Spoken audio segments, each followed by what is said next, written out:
It's Red Eye Radio. Gary McNamara and Eric Harley talk about everything from politics to social issues and news of the day. Whether you're up late or you're just starting your day, welcome to the show. From the Uniden America Studios, this is Red Eye Radio. Hello and welcome. He is Gary McNamara. I'm Eric Harley. As we begin a Tuesday, Gary, what is happening? Just reading this story here and thinking to myself, are these people just plain stupid? I didn't say plain stupid. Are they playing stupid? Playing stupid. Yeah. Here it is. Voters are feeling horrible about the economy under President Biden.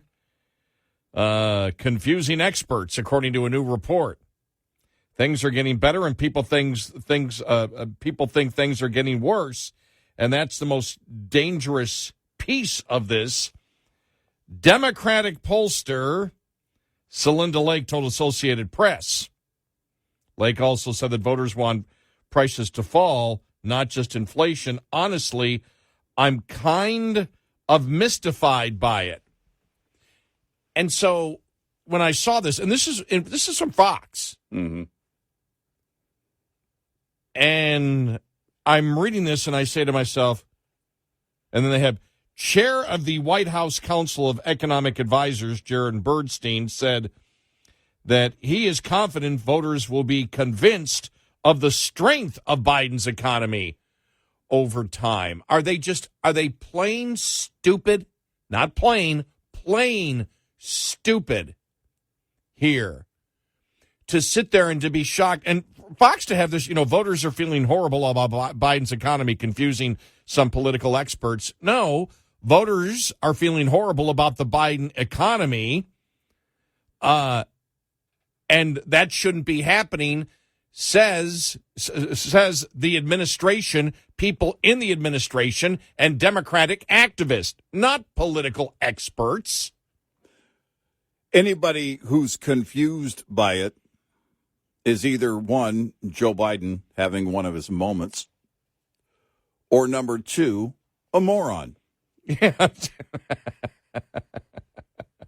Those are your choices. Mm-hmm. There's nothing hard about the massive impact, the weight, the huge burden of higher prices. Bidenomics. I know they're not using it. We are. They can say they're not going to use it anymore. They started it. Well, they didn't say they weren't going to use it. They just stopped using it. Yeah. Yeah, the memo went out. Don't say Bidenomics. Don't say Bidenomics. But what if I say Bidenomics? You're fired. Get out. And they should have listened to us, because the day one where they came out with Bidenomics, when you heard it, this is Bidenomics, we said, What are you, nuts? Mm-hmm. You don't personalize high prices. And that's what you did. You personalized higher prices. That will go down when you and I are, when you're like 120 and I'm 70 and you call me and we're I'm not good at mathing. Wow. I'm a half century older than you. Something like that. I don't know. And you call me and go, remember Bidenomics? And then I'm going to respond by going, who are you? Oh, you're that guy. But we said it day one. We said, how stupid can you be? And they keep promoting it and keep saying, well, we just don't understand the disconnect. Mm-hmm. Well, you are either a complete idiot or you're plain stupid. Well, I don't even know what's worse. Being stupid or pretending you're stupid. Going out of your way to look stupid. Now, I'll tell you, coming up on 33 years of marriage, there are times when it's probably a good idea to play stupid. I don't know what happened to that massive bag of peanut M&Ms. I didn't see them. Play stupid. Or as most people call it, lying. This is the reality of today. confusing some political experts. Line them up and name them. Yeah, when you name them, they're Democrats in the administration and Democrat activists. I don't get it. I just don't. I don't get it. I'm confused. Well, let me see. Okay. Higher prices. My groceries that I used to buy were $50, and now they're $75. I mean, I don't know why people would be upset about that. Cheerios are $19 a box. I would say you probably stock up on them. They're clearly worth a lot of money. I have no idea. I'm not able. All these people are not able to keep up, and they're working, and the prices are high, and I must be extremely stupid because I can't figure out why people are saying, well, just having a job isn't enough. In fact, having a job and not being able to afford groceries because they keep going up, I don't know why people would be upset about that. I don't know how people would view that as a negative in the economy. Prices don't, and this is a warning we've given to Republicans. Understand that it's now about prices. And we even put the warning out to Trump, who had come out and said, well, I'll put a 10% tariff across the board on everything that's imported into the United States. Oh, so with the inflation we've seen, the first thing you would do is raise prices 10%? Talk about being tone deaf. And crush domestic manufacturing because of the retaliation from our trade partners? Yeah. I mean, it's just, I have to ask, is everybody just stupid? I used to think they were all smoking weed. I don't think you can grow that much weed. It's like prices. And that was the amazing thing when Trump said that about a month and a half ago or 2 months ago. I'd put 10% tariffs. Excuse me, the Democrats are getting killed on prices. You just communicated, I'm going to raise them even more if I become president. As a campaign promise. As a campaign promise, yes. It's just like, what? And the people that support you right now might agree with it. They're not going to agree when they get hit with that price increase across the board. Right. On top of everything, as the first thing you do if you become president in January of 2025. Well, okay, let's increase prices 10% across the board. If the Democrats are playing stupid, why can't I play stupid? You know why in, what was it, Demolition Man? The movie with Sylvester Stallone. Oh, sure. You know why the last fine restaurant standing was Taco Bell? It's the cheapest.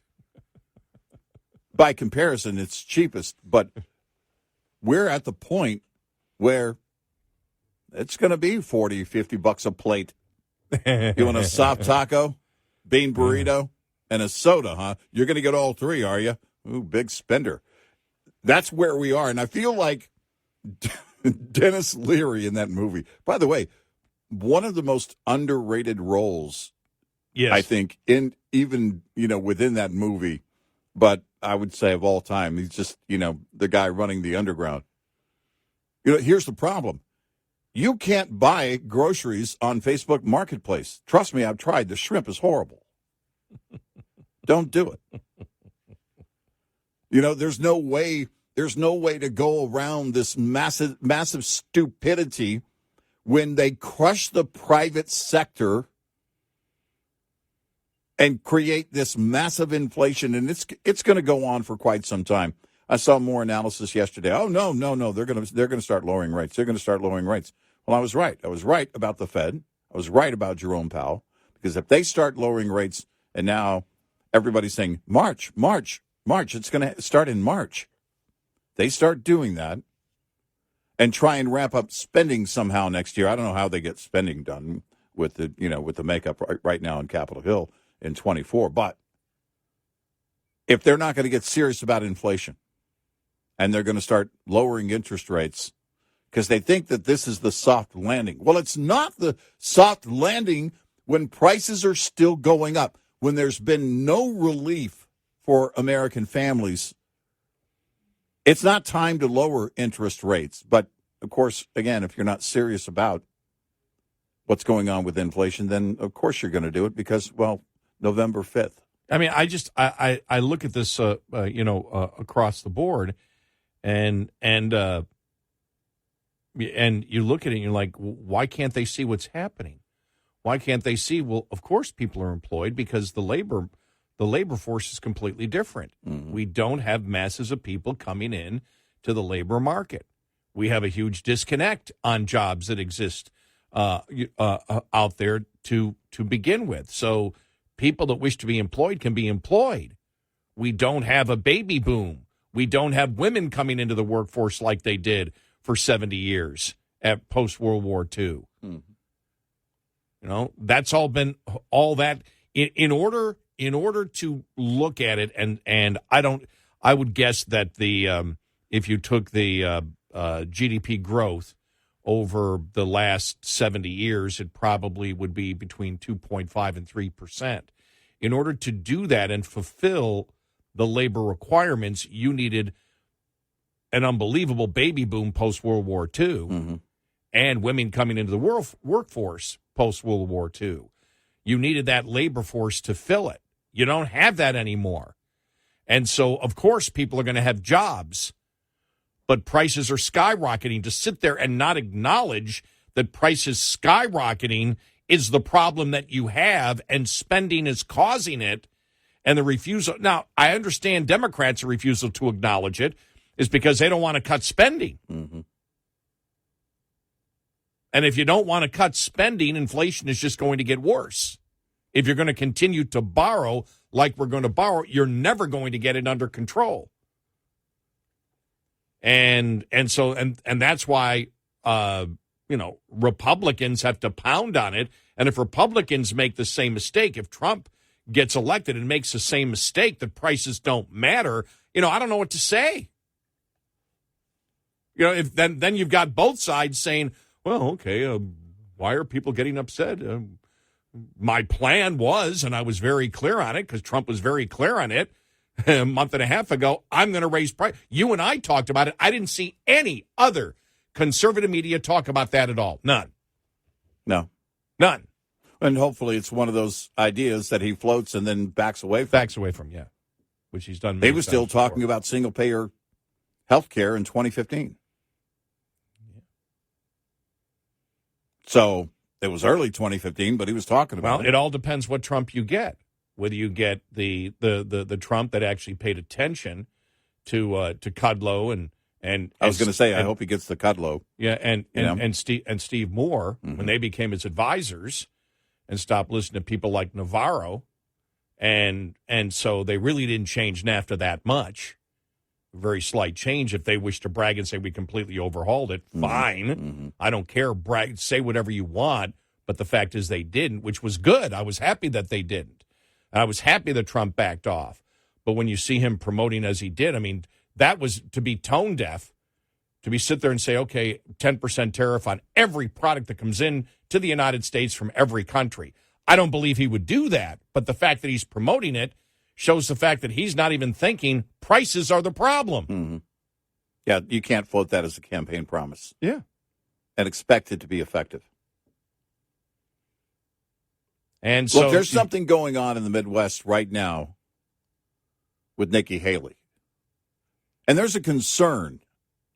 And I said it a couple of weeks ago, are we going to get Mitt Romneyed again? Is the GOP going to get Mitt Romneyed again? And sure enough, over this past weekend, Mitt Romney, well, Nikki Haley's the one that can win. There you have it. Straight out of the AI bot, Mitt Romney. There's his endorsement. And the problem with that is that I don't believe she's conservative, but there's a reason that independents are right now gravitating toward her. And I've been asking the question in the Midwest, is the farming community afraid of more tariffs? Because Trump in a second term, if he wins in 24, he's never running for office again.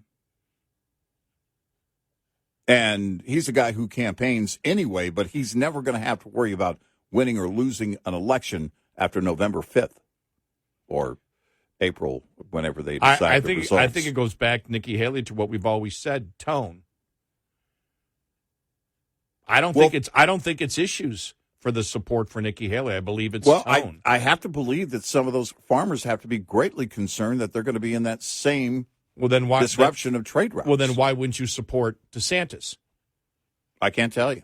I think it's tone. Well, it could be, but I mean, on the issues, that is their issue. Oh, I know. The trade route discussion, and that's my point. The trade route disruption that they had last time was almost a death knell for many of those farming families. And they are the bottom, just like oil in Texas. They are the industry in the Midwest. And Trump may be leading in Iowa and other states. But here's the question.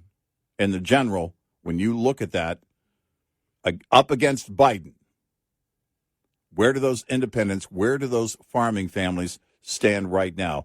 Are they afraid of tariffs, especially when he's promoting 10% across the board again? 86690 Red Eye. This report is brought to you by Shell Rotella. With advanced synthetic technology, is designed to help keep your rig running with more mileage and less maintenance. Electrical systems are one of the most common causes of winter breakdowns. So when your batteries talk, it's important you listen. Know the warning signs that could indicate your electrical system needs attention to help avoid getting stuck out in the cold this winter. Keep an eye out for lights that are dim, as this is an early warning sign that your alternator is degrading and near the end of its life cycle. Lights that are brighter than normal, on the other hand, can indicate your alternator is overcharging. You should immediately get a full electrical system check if you notice either of these warning signs. We'll be right back with more Red Eye Radio with Eric Harley and Gary McNamara.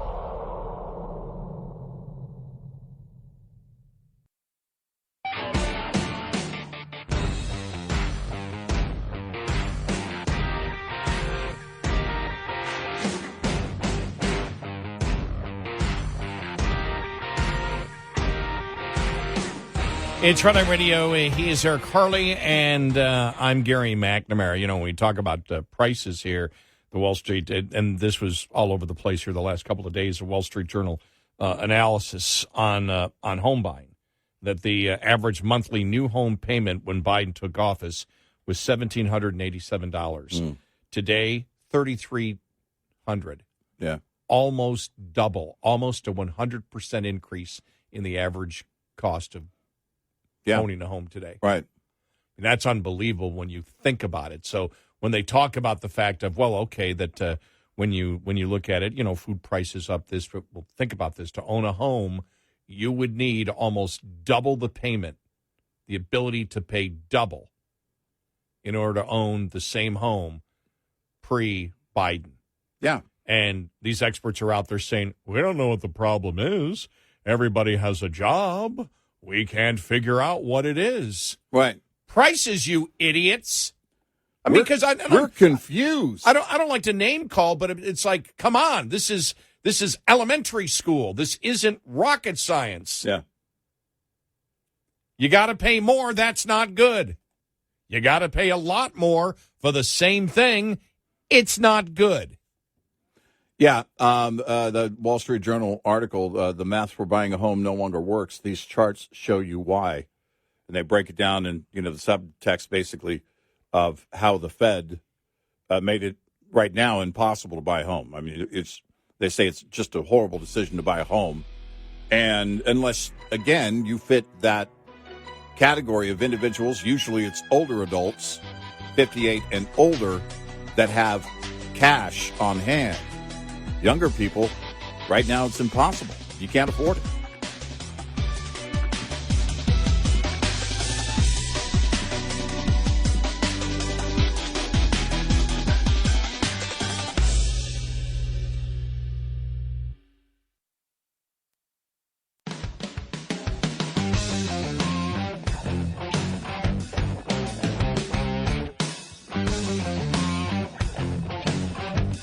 giving you 70% each night. Eric Harley and Gary McNamara on Red Eye Radio. And he is Eric Harley, and I'm Gary McNamara. I want to play this audio cut since we're just talking about prices and that article in Fox News saying the experts are stumped. They don't understand what's going on because we have such a wonderful economy here. And we've said prices. And then you read into the article, and the thing was amazing about it was that was a Fox article. And it's experts. No. Democrat activists. Yeah.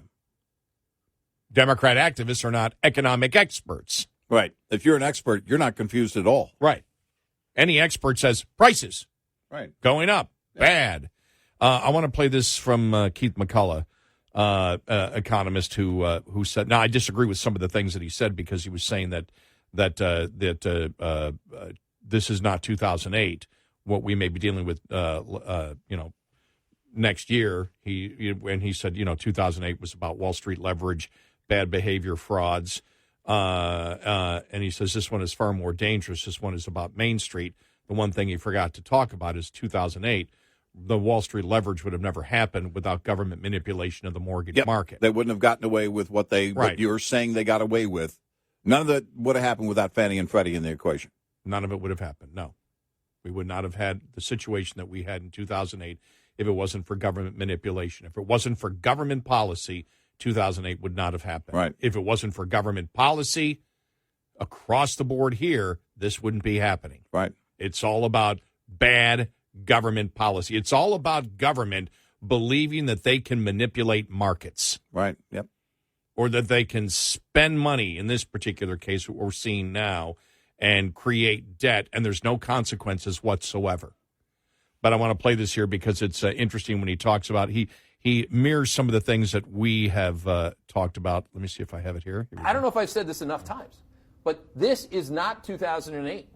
Not even remotely close. 2008 was a story about Wall Street leverage, bad behavior, frauds on Wall Street with leverage upon leverage, okay? This one is far more dangerous. This one is about Main Street. It's about 50 going on 60 to 70% of Americans not having any money left and needing government handouts increasingly to offset that pressure. Needing more credit cards, more leverage. To pay 22% on a credit card, think about where you must be financially, right? You need BNPL. You need whatever you need. This is far more dangerous for far more people. This is a Main Street recession that we're just entering. Okay. There you go. Yeah. And we've talked about it. And the problem is, and you have to be an idiot not to see it, is it doesn't matter whether you're working. Right. You can't afford it. Right. Well, and that's part of the big thing that's such an insult when these elitists, throw out these, well, it's, not that bad. The economy's doing great. People just don't see it. In the face of people who are working hard and still underwater.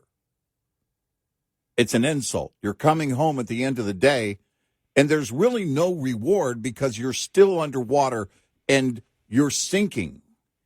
There's no way to get on top of it once you max out your credit cards. At that point, it's going to be a very hard fall for a lot of people. And then the problem, as he mentioned, then people need a bailout from the government. Right, yeah. So they want a bailout from the government, which the government can only give you that bailout by borrowing the money. Exactly. Which then increases the amount of inflation, yep. Which means your prices are higher. Yep. And now you're in this death spiral. Right. Financial death spiral that you still, can't get out of. Still no one is talking about cutting spending. Nope. It's as you just mentioned, it's quite the opposite. Well, they're waiting for another government handout because they're drowning. They're waiting for anybody to get them above water. That's where the American people are. That's where the consumer is. And that's why we would stated when the whole Matt Gaetz and the eight came out and said, well, no, we need to shut the government down and cut spending now. We said the public's not with you because the public is looking at 3 or 4 months from now and saying, I'm going to be in really, really bad shape. I need the government to help me. Right. And you're saying, let's shut down the government and spend less. And the Democrats are saying, no, we're just going to give you as much money as possible. And people they understand that what causes inflation, but they're drowning now. Right. And if you're drowning now, you don't care about 2 weeks from now. You're drowning right now. Right. Moneyball, get on base. The GOP just needs to worry about getting on base. Get on base. Make this about 24. As you said from the beginning, after 2018, or my gosh, 2020, you look at where we are, and then 2022 at the midterm, the same thing. This has to be about 24. Everything has, because until you get the White House back, until you get the Senate back, until you get a larger margin in the House, which now you've narrowed your margin, you're not going to get anywhere. You have to worry about getting on base first. Don't go out there saying if we don't hit a home run in the first inning, we're doomed. Yeah, but even if you get what you want in 2024, and if you start cutting and people are still hurting, you can be booted out of office. Yep, sure. That's the situation. If you go do the right thing, you may have to pay a penalty for that, because the right thing is not long term for the majority of Americans. The right thing, because people are worried about their own self-interest, is I'm drowning now, bail me out now. And if Republicans aren't talking about, I'm not saying it's the right thing to do. Mm-hmm. People have to learn to live way beneath their means now. If you're in survival mode, it means living way beneath your means. Yeah. That's a reality. Government is not going to solve this problem for you. You've got to solve it on your own. Yep. That's just the reality of it. Right. But if the American people look at the government, this goes back to in 2012, the Kevin and Ken vote. Mm-hmm. We talked about the Kevin and Ken vote, the people that really have not relied on government, but always look at it. And I knew two guys named Kevin and Ken, and this was their philosophy. Mm-hmm. Yeah, but if things go bad, Democrats will bail us out and Republicans won't. Right. And even though they were economically more conservative, they were still at that point looking for a bailout, and things weren't even close to where they are right now. No. Now, they did remember 2008, and by that time it was 2012. Well, it was 2008 that really set all that tone. Yeah. It was going through 2009. We had a colleague that told us, oh, this will be over in a year. We were like, no, it's not. No, it won't be. And the scars of 2008 and the whole housing fallout still remain. Far too many people, by the way, get it wrong because they don't include exactly what we said earlier. Fannie and Freddie. Yeah. Government manipulation of the markets. Take Fannie and Freddie out of the equation. None of those lenders would have felt safe. They would have had to do exactly what you're supposed to do in an organic lending situation with lender and borrower. Well, if Fannie and Freddie didn't exist, people would have lived in smaller homes. Exactly. That's simple. You buy what you can afford. Yeah. And if you can't afford a home right now, then you keep saving until you can. Well, what could the average American consumer, once we got out of World War II and in the 50s, what was the middle class living in? 1,000 square foot home. The first house my parents bought in San Antonio was small. Yeah. And So, I mean, as a kid, it felt, it's fine to me. But it was small. They paid $16,500 for it. That was, I think, about a year and a half after my dad came home. And I went back, and my brother took a picture of it. It's tiny. But you know what? It's what they could afford. And then we moved to Del Rio. We lived on base for a while. They bought another house when interest rates were skyrocketing. They jumped twice while they were waiting to close on that home. And then Dad was able to refinance later. But the fact of the matter is, right now you can't. Wall Street Journal laid it out there. No, the home buying idea right now is broken. That model is broken because of where we are with interest rates. But I'm going to add to it, because we're not fixing the problem on inflation. if there is any talk, if there's anything to this talk of the Fed coming in and lowering interest rates and the calling for more government handouts keeps growing, and politically, even some in the GOP have to say, well, we need to help families, then it's over. If we don't make the choice soon, it will be over, and the crash, forget about a soft landing. You won't be inside the aircraft. You'll hit the ground on your own, and no one will be there for you. We're at a crossroads on so many levels right now. If we don't get it together, then the crash happens, and it doesn't matter what you say, because that's the way economics works. To pretend we can walk through this world on the backs of people who haven't been born yet and won't be born for generations over and over again with no price to pay on it is absurd. And ignore the problem as if it doesn't exist. Exactly. And that's what we do. I'm telling you right now, I'm starting to think that the Democrats are okay with the GOP winning in 24. Let them clean up Biden's mess. We don't want it. Well, I believe they look at it and say it can't be cleaned up. That's what I mean. Because the American public is... We can't do anything about it. If you need it right now, you want it right now, which means you borrow more money and you get yourself in that, perpetual financial death spiral where you just can't, you can never get above water. And inflation returns, right. And, you're just not, it's not ever going to get to a point unless we have an honest discussion about it, and nobody wants to sit down and talk about it. Nobody wants to think about it. And over 34 years ago when I got into this was the number one topic, that we can't be going down this. And it's just people, over the years, Republicans, conservatives, a year ago, we had conservatives calling us, you guys are making, people that call themselves conservative, you guys are making way too much about this. The debt isn't bad. The debt is sustainable and everything else. And now we see where we are right now.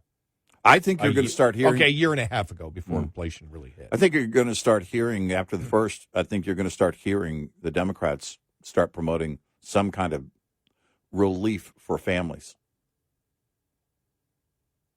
I think they're going to do that in 24. I think they're going to promote it. I don't know how far they're going to get, but I think they're going to start talking about it. And the other problem is the interest on the debt now. I don't know what it was from November to November, but October, I don't know if that number's out yet, but from October to October, end of October, it was $1 trillion in interest. Right. Well, that's cutting right into, you're cutting, Yep. We're cutting, you're going to have to cut already, right. Even if the budget stays the same or goes up a little bit. Right. Remember, inflation's got to go up. If you increase the budget 3 or 4% every year or 5%, right. You're still not keeping up with inflation and the interest on the debt because of the Fed having to charge a lot more now. Or the Fed interest rate up is strangling you. You're cutting when you're not even cutting. Right. Yeah, because you're forced to. 866-90-RED-EYE. Coming up, more with Gary McNamara and Eric Harley. It's Red Eye Radio.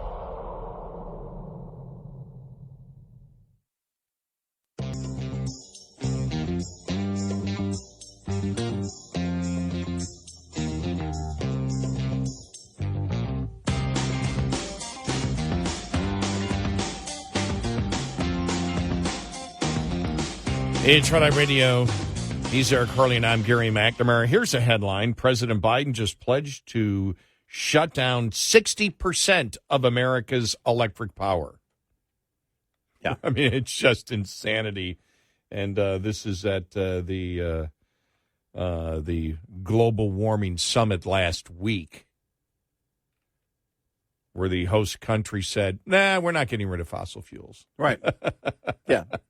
Yeah, no, that's pretty much all we got. We're not going to do that. As the United States said, well, we're going to shut it down. We're going to shut it down completely. This is the insanity that we're dealing with. And we'll go get through some of the specifics on it. Plus, the Supreme Court to look at whether Trump has immunity or not, or whether they're even going to, allow the prosecutor Jack Smith to jump over the appeals court and go right to the Supreme Court, because he wants this trial during the campaign. Right. Jonathan Turley had a couple of comments on that, so we'll get to that also coming up. What else we got here? Yeah. Oh, Newsom humiliated by disastrous budget report 1 week after bragging about California's economy. As we covered that on yesterday's show, the $68 billion deficit coming up. Yeah. And Al Gore, global mental health crisis due to young people worried about climate change. Yeah, of course. Still at it after all these years. I know. After his big lie. Yeah. They admitted to them, I was lying about ethanol. That's okay. We'll let you get away with the lie. Just keep telling other lies. As long as you do that, we're okay with you.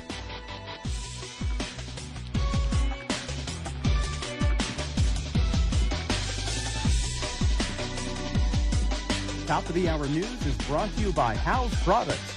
Visit houseproducts.com. This is Red Eye Radio on Westwood One.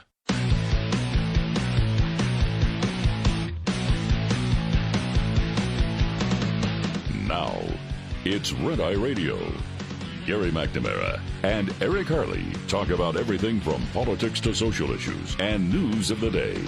Whether you're up late or you're just starting your day, welcome to the show. From the Uniden America Studios, this is Red Eye Radio. All across America and around the world, we are Red Eye Radio. He's Eric Harley, and I'm Gary McNamara. Interesting thing coming out yesterday. Jack Smith, special prosecutor going after Trump for the election interference case that's supposed to begin in March, wanted to bypass the appeals court. Trump basically sued, saying that I wasn't removed from office, right, for this. No, there was no conviction that I was guilty of anything, so they didn't remove me from office. Right. So there are no criminal charges here. I believe I have immunity. Right. From it. And so this has gone to the appeals court, and it's in the appeals court. So just put into the appeals court. And now Jack Smith wants to leapfrog and go to the Supreme Court because he wants to have a trial going on during the campaign. Right. He wants them to decide whether or not Trump has immunity or not. Right. And so it's interesting. I was listening to Jonathan Turley yesterday, and he was saying, the Supreme Court, in all likelihood, doesn't have the same mindset as Smith. And he's saying, the reason Smith probably wants it is because if he doesn't get it, Trump could preemptively pardon himself when he becomes president. Right. And therefore, it wouldn't go anywhere. Now, Turley is somebody who believes you can pardon yourself because it doesn't say you can't in the Constitution. Right. And so that would really be interesting because that would be another Supreme Court thing. Well, remember, he's only going to be dictator on day one. He comes out, he pardons himself. that did die pretty quick. I mean, I think they'll still use it again, but that seemed to die pretty quick when it was like, okay, if you actually watched it, it was a joke when he said it. Yeah, he's also going to pardon James Biden, but only James Biden. No one else in the Biden family. So you were saying that Turley, making the point that the Supreme Court may not be thinking the same as probably isn't. Well, as you said, that Smith is in terms of the whole timeline here. Because they think in terms of the process. Right, and the process is, as Turley said, he goes, they like to hear sometimes from a couple of different appeals courts and what their decision on, what their decision is on it. Just because they accepted it quickly, now they want Trump to respond before Christmas, but they don't meet to do stuff like this until I think January 4th. So they might want to make a quick decision on it, but the decision may not be what Smith wants to hear. Right. And that will be interesting. And as you hear a lot of constitutional experts talk about it, they go, who knows where this will go because this is really sort of unprecedented. Yeah.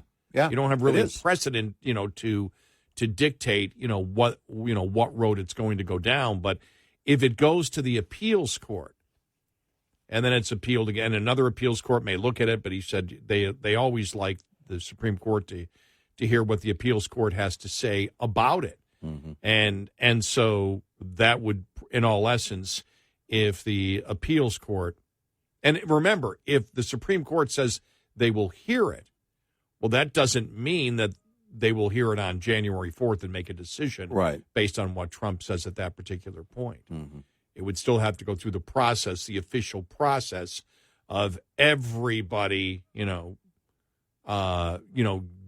doing their entire defense of it. This will really be a thing of whether it should be fast tracked or not. Right. That's a decision. If it's not fast tracked and they bypass the appeals court, they would still have to go through the process of the Supreme Court, which might not have it done by March, even if it's just a Supreme Court. Right. No one knows at this point, but mm-hmm. that will be interesting. And of course, it's about politics with Smith. Right. So sure, we all know it is. It's about politics one way or another. But and I wondered, okay, is this a Hail Mary? We're believing, look, we're going to get to SCOTUS eventually. Let's get the answer now. And if SCOTUS comes out and says, and they go through the process, and then sometime between now and, it could be a June decision, I guess. I don't know. Depends on if they decide to fast track it. But let's say they do. No, this isn't in the normal process of cases being heard. Right, but so this isn't one where you get the answer in June. If they looked at it, they could possibly say, "Okay, we want you. Well, I'm doing that as the best case or worst case scenario, just a generic scenario where between sometime now and convention time, there's a decision. And as you think about the political effect of it. Well, if that is the case, and they come out and says, and they say he's got immunity, Smith knows they're going to. Eventually, it's going to get to the Supreme Court. So this is the Hail Mary. That's the only reason you do this. Yeah, because I would suspect that this is something that is so unusual, with no real precedent, that the Supreme Court would want to hear what the appeals courts. They would want to see it go through the process. That's my gut. I would think so, because then, my question would be, if not, typically they do. That's what they want. Well, let it go through the process, and then when it gets to us, then, we don't see a need to fast track it just because you want to fast track it. Because either party wants to fast track it. Well, as somebody pointed out, nowhere in their brief does it say why they wish to fast track it. Right. Which the Supreme Court will want to know, what's the reason for fast tracking it? Right. What is your reason? Right. Because if your reason is you don't want him to get away with, winning the election and then pardoning himself, well, that's only in your interest, because you don't want him, because it doesn't have anything to do whether or not he's guilty if he has not had due process. If the court says, if the high court says, look, we want this to go through the natural process so that he can have his due process and all arguments can be heard. Well, and in addition to, this is something that we've never dealt with before. We want this to go through the full process because there really isn't any precedent here on this, and we want to hear what the appeals court. We want to see, what the appeals court has to say on this. Because if it was a case about, I don't know, a technicality that had to do with elections, right, or something like that, and it was like, okay, we need this decided because it has an impact on. There could be this could have some kind of negative impact on this election or something like that. That might be different. But really, the only reason Jack Smith has it is for his own political beliefs here, his own political interests. And I don't know that is, for me, that's not good enough reason. Well, I don't think legally it would resonate with the majority of the Supreme Court, Right. who would say, well, your thing, because they would. I think one of the things I'll ask is, why do you wish to fast track it? Right. What will the answer be? Yeah. What is the emergency here? Right. And if it's only because you're concerned about what he might do if he wins the election in November, that doesn't really meet our standards here for fast tracking.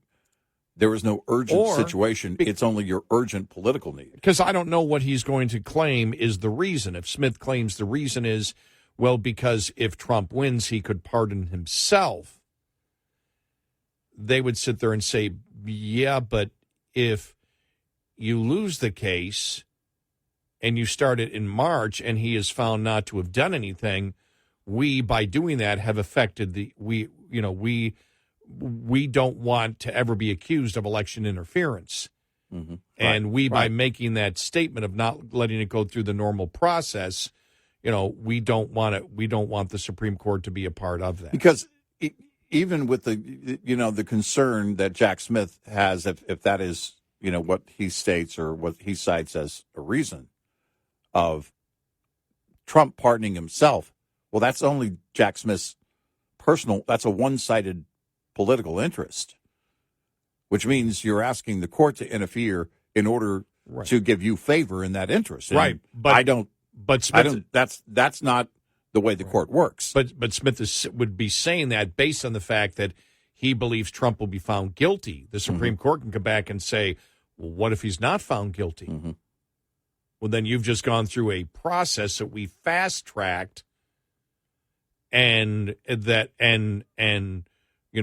rhetoric could be damaging, and we would be involved at that point in election interference. And we don't wish to be a part of that. If they decided in favor of Trump and said no, he has immunity, well, then the other side will be screaming, "Well, see, they interfered with the election. They handed him a win." Well, either way, yeah.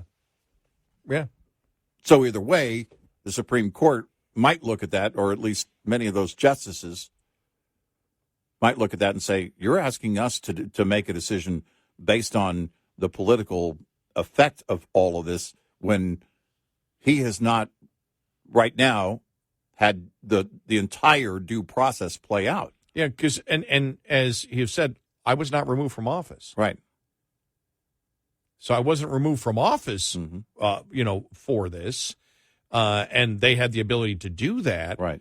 And so I'm not removed from office, which impeachment is about if you commit a crime. Mm-hmm. Mm-hmm.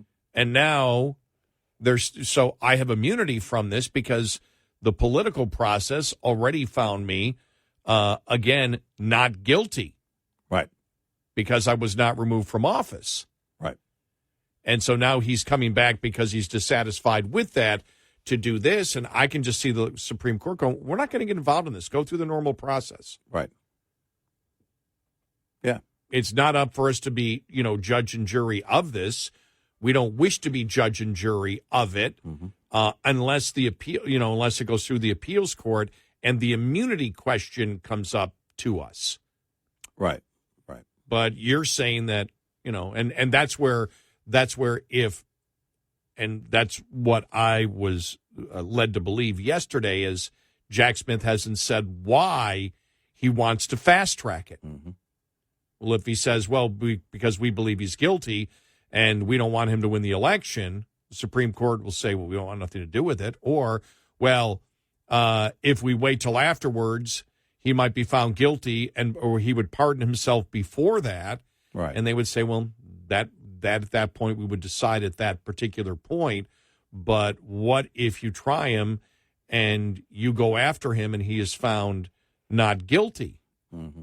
Well, then we fast track this thing and have possibly damaged a presidential candidate by allowing you to, leapfrog over the appeals court. Right. I don't know. It's all guess because who's dealt with this before? Yeah. I really believe that the high court is going to be very careful on this because whatever comes down from them will be during the election year. Yeah. Mm-hmm. And I can there's no way around that. My gut tells me they're going to say, I could be completely wrong, but my gut just says they're going to go, why would we jump on this? Go through the normal process of it. What's the emergency? Yeah, we don't, we're not going to get political interest, versus ours. His political interest. That doesn't apply to us here. Right. Because either way it goes, if we decide in favor of Trump, then you could be screaming, see, they made the wrong decision during an election year. Jack Smith himself. Right. Well, nope. We let the process play out. But who knows? 866-90-RED-EYE. Brought to you by FPPF, Fuel Power Max. Managing time is key. Successful owner-operators know that simply running hard is not enough. If it were that easy, anyone could do the job and expect the profits to roll in. It generally pays to slow down. There is a trade-off in higher costs, not to mention the increased risk for driving fast. If driving slower takes time away from you, you could find some of the ways to get it back.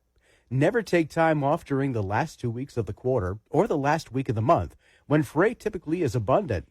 Sometimes it works to your advantage to look for loads that take you through home rather than to home. The latter can interrupt your revenue stream and require additional time to get back up to full speed again. Brought to you by Shell Rotella, with advanced synthetic technology is designed to help keep your rig running with more mileage and less maintenance. Lines open for your calls. 866-90-RED-EYE on Red Eye Radio.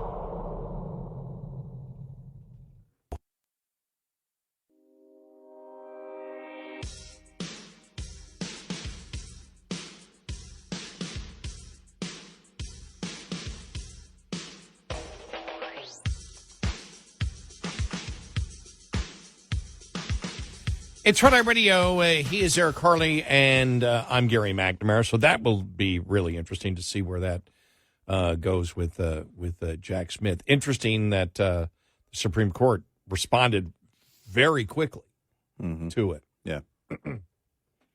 Yeah.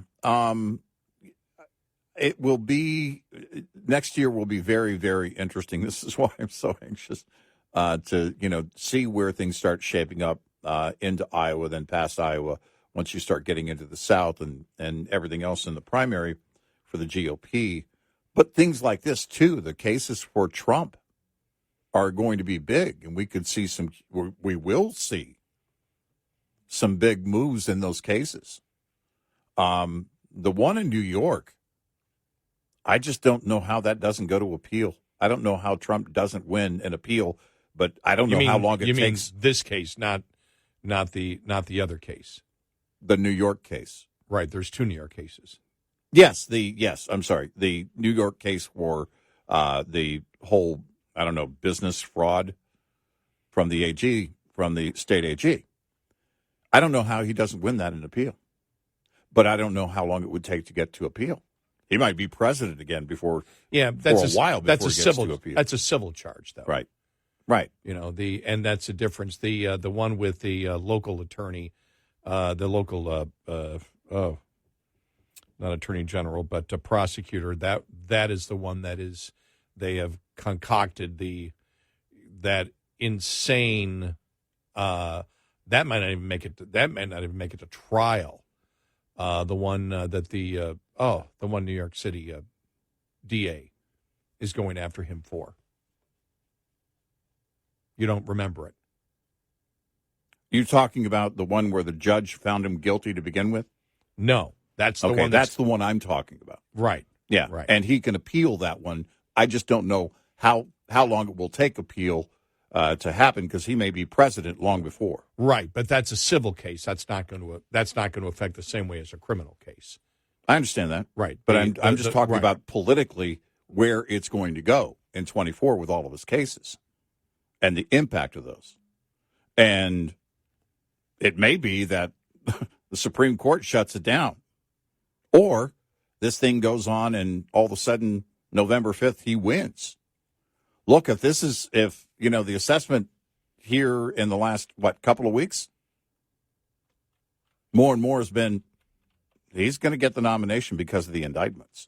Oh, yeah. It's everything getting him there. It's the indictment, stupid. I forgot who wrote that article on it. Mm-hmm. And that's the reason. And that's the my reason point. nobody- It is going to be very interesting to watch all those cases play out.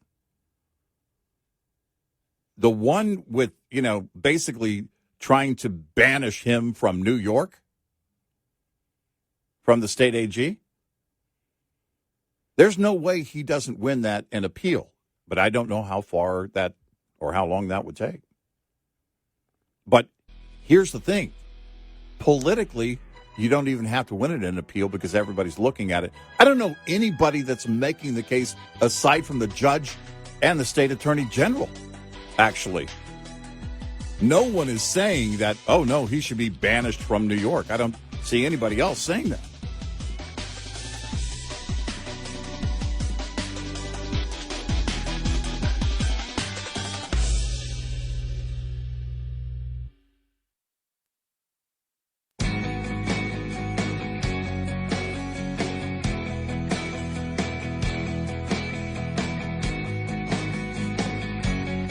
You're listening to Red Eye Radio from the Uniden America Studios.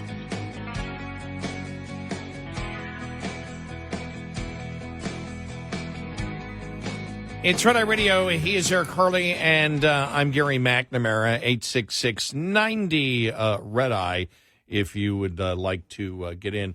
I'm talking about the hush money case. That's the New York State court case. All right. Mm-hmm. That's the one accusing Trump of falsifying business records in connection with the payoff to Stormy Daniels. That's the one I was talking about. Right, and I was talking about the other case where the judge has already made a decision, and where there's no doubt they win an appeal, but they likely won't get to the appeals court, or at least a decision from the appeals court anytime in 2024. And really, the point is, or my point is, the political effect of all of it. Because he doesn't need to win. Look, I'm convinced if on that case, let's say they get to a conclusion in that case from the charges from the state attorney general and found guilty, man, you just catapulted his support. If indictments are carrying him to nomination, imagine what being found guilty will, and the punishment will come from the courts, and that judge has already said, well, I don't know what we'll do. But it looks like they're basically going to try and force him out of business in the entire state. My gosh, if you want to hand somebody a political win, there's one way to do it. And that's going to be one of the most interesting things is to watch all of these cases play out because they're carrying Trump now. This is where the left, remember what the left believed. The indictments will get him the nomination, but he'll lose against Biden. That's not the case anymore. More and more polls are showing that he may not lose against Biden. Yeah. And imagine that the indictments get him there and he wins. The left is going to be furious. That's going to be, to me, we've never been in this situation before. Right. It is fascinating. And the case we're looking at now is the federal elections interference case. Mm-hmm. That's one that Smith's looking at. He's got the two. He's got this and the case of the classified documents. Right. Yeah, I've always looked at the classified documents as the one that Trump is in most peril of something happening there, whatever that would be. I think the federal election interference case is weak. Based on the evidence that exists so far, I don't know what the crime is. Right. The left screen's insurrection. There's no insurrection. And even with the documents case, well, the documents case became more complicated when you had his, personal security guy, maintenance guy, whoever the guy was, manipulate security cameras or whatever he's charged with doing. But then, of course, the idea of showing documents to somebody who doesn't have clearance, showing the documents to somebody in the media. Now, on that level, well, now you've got to prove that those were documents, and he wasn't lying to that person that he pretended to show them to. Right. And we said from the beginning, okay, there's going to be the burden of proof. But then if you have manipulation of documents, get rid of these documents or whatever beyond that, and you can prove that, it's not going to look good at all. That doesn't look good at all. So that complicates things even further. And we'll see where that goes. Look, they clearly didn't treat this the same as, anybody remember the Biden documents case? Anybody remember how all of that was playing out? And the fact that they were found in multiple locations? All of this, is where you do see the shaping of the political, landscape. The two-tier justice system and everything else. Yeah. I joked, I think it was last week. I wouldn't be surprised if Trump himself made the call to authorities, an anonymous tip. Hey, there's some documents there at Mar-a-Lago. Why don't you guys raid the place? And I joked about that based on the fact that everything is, again, catapulting him into nomination. And that was by design from the left. Everybody knows it because they want him to be the nominee, assuming at that time he would lose to Biden. And now you can't make that assumption. And it's going to be very interesting to see how this thing plays out. I mean, we remember we were here the night of election night 2016 and the days leading up to that. Cancellation of Hillary's fireworks display, the celebration there in New York City. And then reporters that were at her headquarters in New York, campaign headquarters in New York, had talked about how she was angry as could be. And then she basically admitted it. She didn't concede that night and everything else. There's no telling how furious the left would be that these indictments got Trump to nomination, but also based on the whole two-tier justice system thing, also gets him the win in the general election. My gosh. Yeah, and understand the Supreme Court would simply say that the president doesn't have immunity from charges. That does not mean that they have said he is guilty of those charges. Right. It's simply that the court case can continue. Right. And there's really some interesting things. And I don't know it's tough because I don't know what all the arguments are yet from both sides. Mm-hmm, mm-hmm. It's tough to make an analysis on it when you don't know that at this point. Right. But the Bragg case, I look at just being ripe to be thrown out. That's the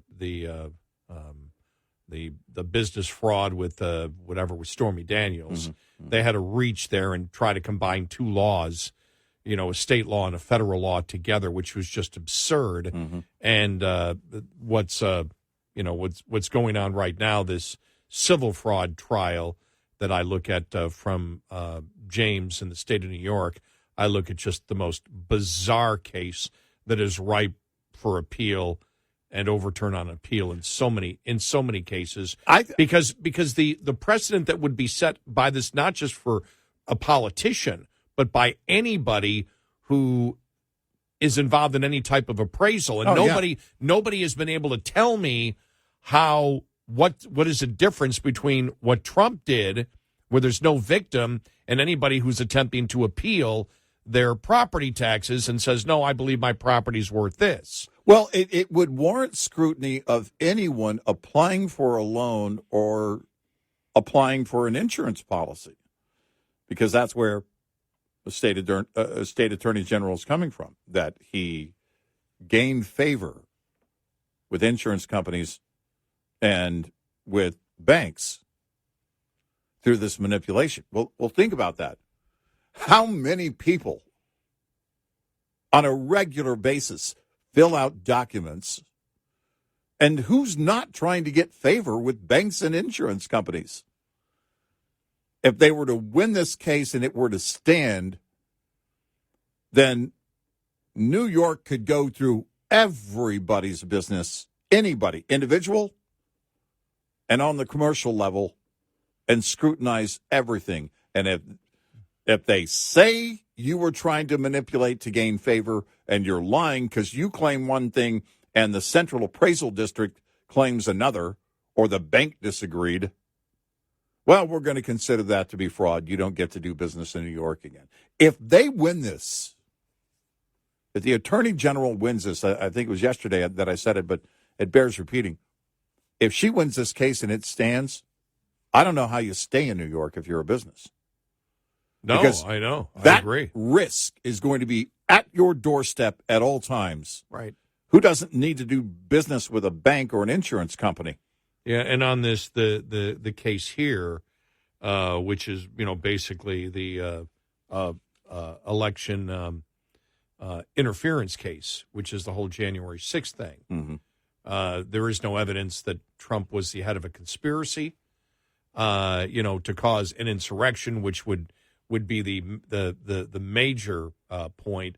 The fact that you're screaming that the election was stolen, that's a free speech thing. Right. And if people are out there saying election, now if you do something illegal, Mm-hmm. behavior-wise, but the speech itself, no. And that's the big weakness of the case. Right. Is that statements about an election, whether it's because we know, you can go through. We played it before, the 45 minutes of what we have of Democrats denying, that they lost an election. Mm-hmm. That's free speech, right? And so, I don't know still what the crime would be specifically, but I haven't seen all the evidence that's going to be promoted. All I know is what came out of the select committee was, railroading Trump and not allowing anything to be cross-examined, which is ridiculous. And it was based on that Smith filed the charges. Right. And that was bogus to begin with. Right. Well, look at the whole bogus January 6th committee.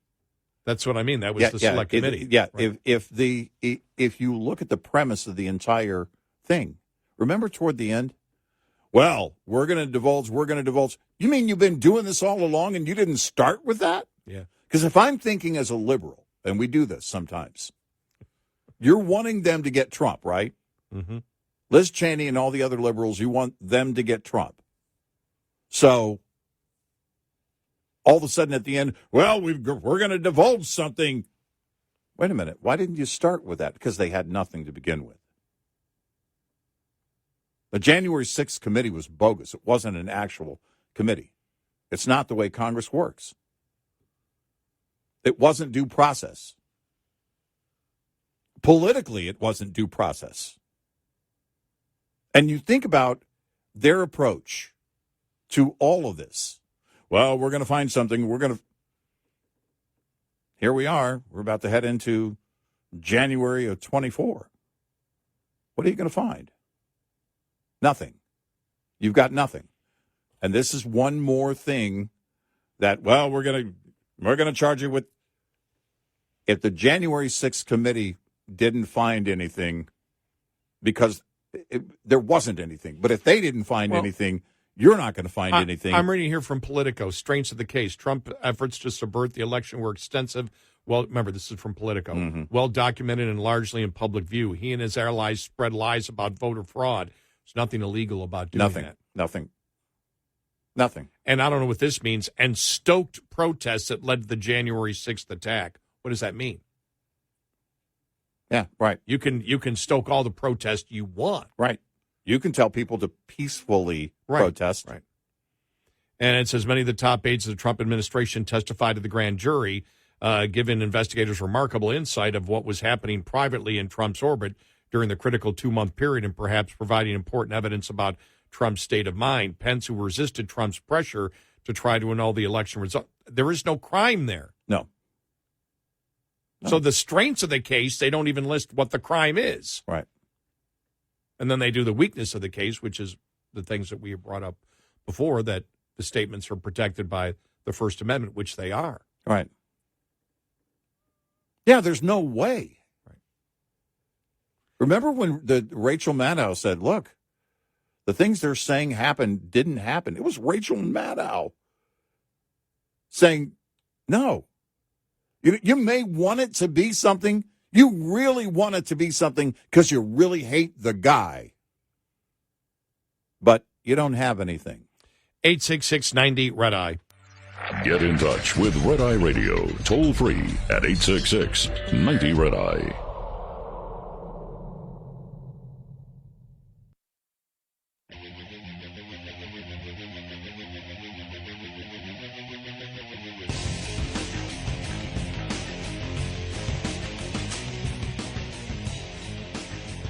It's Red Eye Radio. He's Eric Harley, and I'm Gary McNamara. You know, on so many of these cases, you may set precedent for the future. Both in New York, and again, that I'm fascinated, and I really haven't seen enough analysis on, for example, that New York fraud law. You know, the problems with it, right? And whether that will pass federal constitution muster, and then everything on the whole January 6th thing that they're looking at there. It's like you go back to saying, where's the crime? Right. Well, there was a conspiracy. A conspiracy to what? Who was damaged? What is the most that you could take out of a conspiracy to lie? Well, there is no such law as a conspiracy to lie. There was no insurrection. Right. They can't tie Trump to that at all. Right. There was no insurrection. That's the lie that's being promoted. Now, if you buy into the lie that it was an insurrection that was led by Trump, well, that's a lie. There is no evidence that exists to that. Right. And if you start on that false premise, everything may sound logical going forward, but it's still the false premise.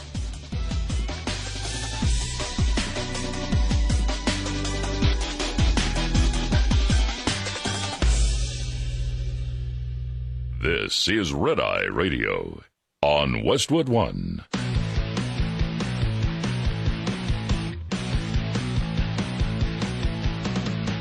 Now, it's Red Eye Radio. Gary McNamara and Eric Harley talk about everything from politics to social issues and news of the day. Whether you're up late or you're just starting your day, welcome to the show. From the Uniden America Studios, this is Red Eye Radio. All across America and around the planet, we are Red Eye Radio. He is Eric Harley, and I'm Gary McNamara. You know, I do not have an ugly Christmas sweater. I never have had one. Yeah, not a sweater, guys. Yeah. So, I was watching Gutfeld last night. He had his ugly sweater on. Christmas sweater. I don't have one. No. Hey, did I tell you that I'm considering giving up talk radio and going into TV? Are you? Oh, I got a. Is anybody else considering you going? I got TV? a message yesterday. Remember, I did that. I had that extra part. Right from the movie. Yeah, right. The mob movie. The mob series, TV series. Independent all TV you New series. Yorkers end up in a mob movie somehow. Well, I don't know how that works. He contacted me yesterday. Yeah, and wondered if I'd be available tonight to do another extra speaking part because apparently he liked what he saw and thought that I could be, he hasn't figured it all out, but he thought about adding something to the last series, which would be, because everything's a cliffhanger, and it would be me being part of somehow the Irish mob and in some way working for the Italian mob. Yeah, well, and I told him I told him I couldn't do it yet. Yeah, because that's not bigoted at all. By the way, that's not stereotype.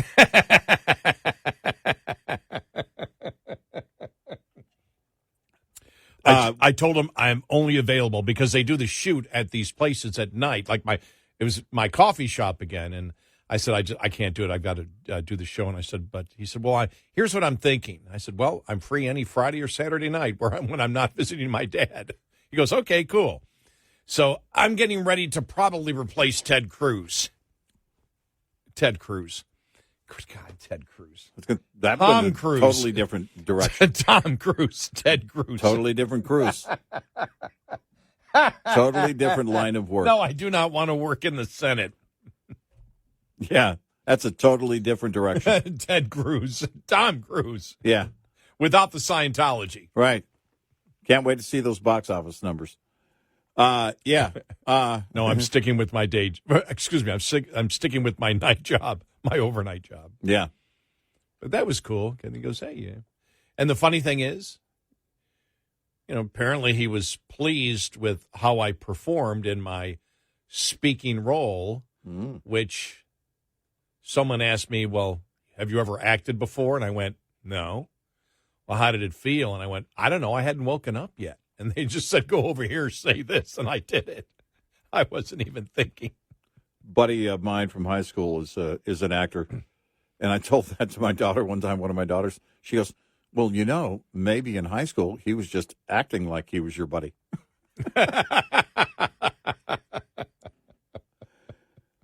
Yeah. Wow. So. Yeah, well, good luck. And by the way, it's really easy to make it in Hollywood, so you should be just fine this late in life. Exactly. You'll probably want to invest all the money that you have into making a move out there, a move from Texas to California. Yeah. I'm going. It's right. Yeah. I'm leaving. I'm going to California. Uh-huh. I'm going to make it in Hollywood at my age. Yep. I'll never forget.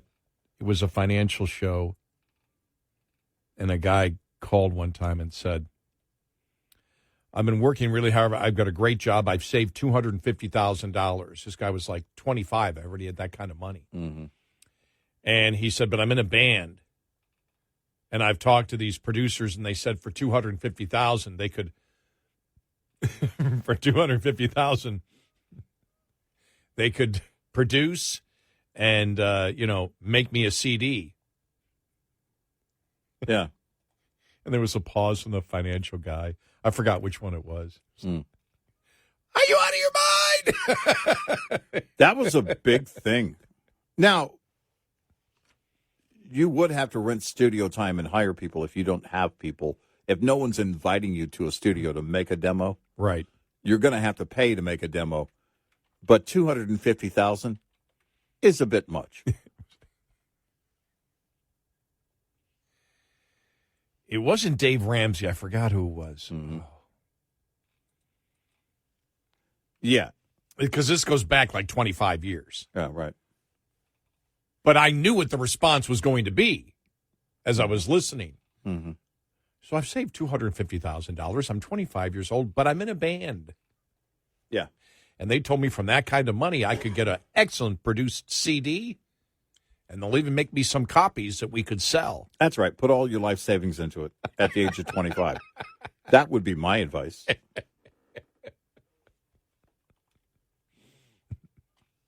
But it was the pause in between. Yeah. With the host, which was like, well, what are you out of your mind? Having said that, there was a guy named Jeff, and he, said, I'm going to sell books out of my garage. Then everyone said, you're crazy. Then he started this company, and everyone was like, you're not making any money. He goes, I know. Years later, you're still not making any money. I know. You're still doing the book thing, How's that going for you? It's not going well. And now he delivers something to pretty much everybody at some point in their life. And still isn't making money. Oh, yeah. By the way, is the company profitable yet? Amazon? Yeah. Oh, yeah, they're profitable. Oh, okay. They weren't a couple of years ago. Remember, they were still? No, they're profitable. The big turn for them was when they bought all the freight planes. Oh, that's right. Okay, that's right. In fact, that's right. He's the number one in terms of moving packages.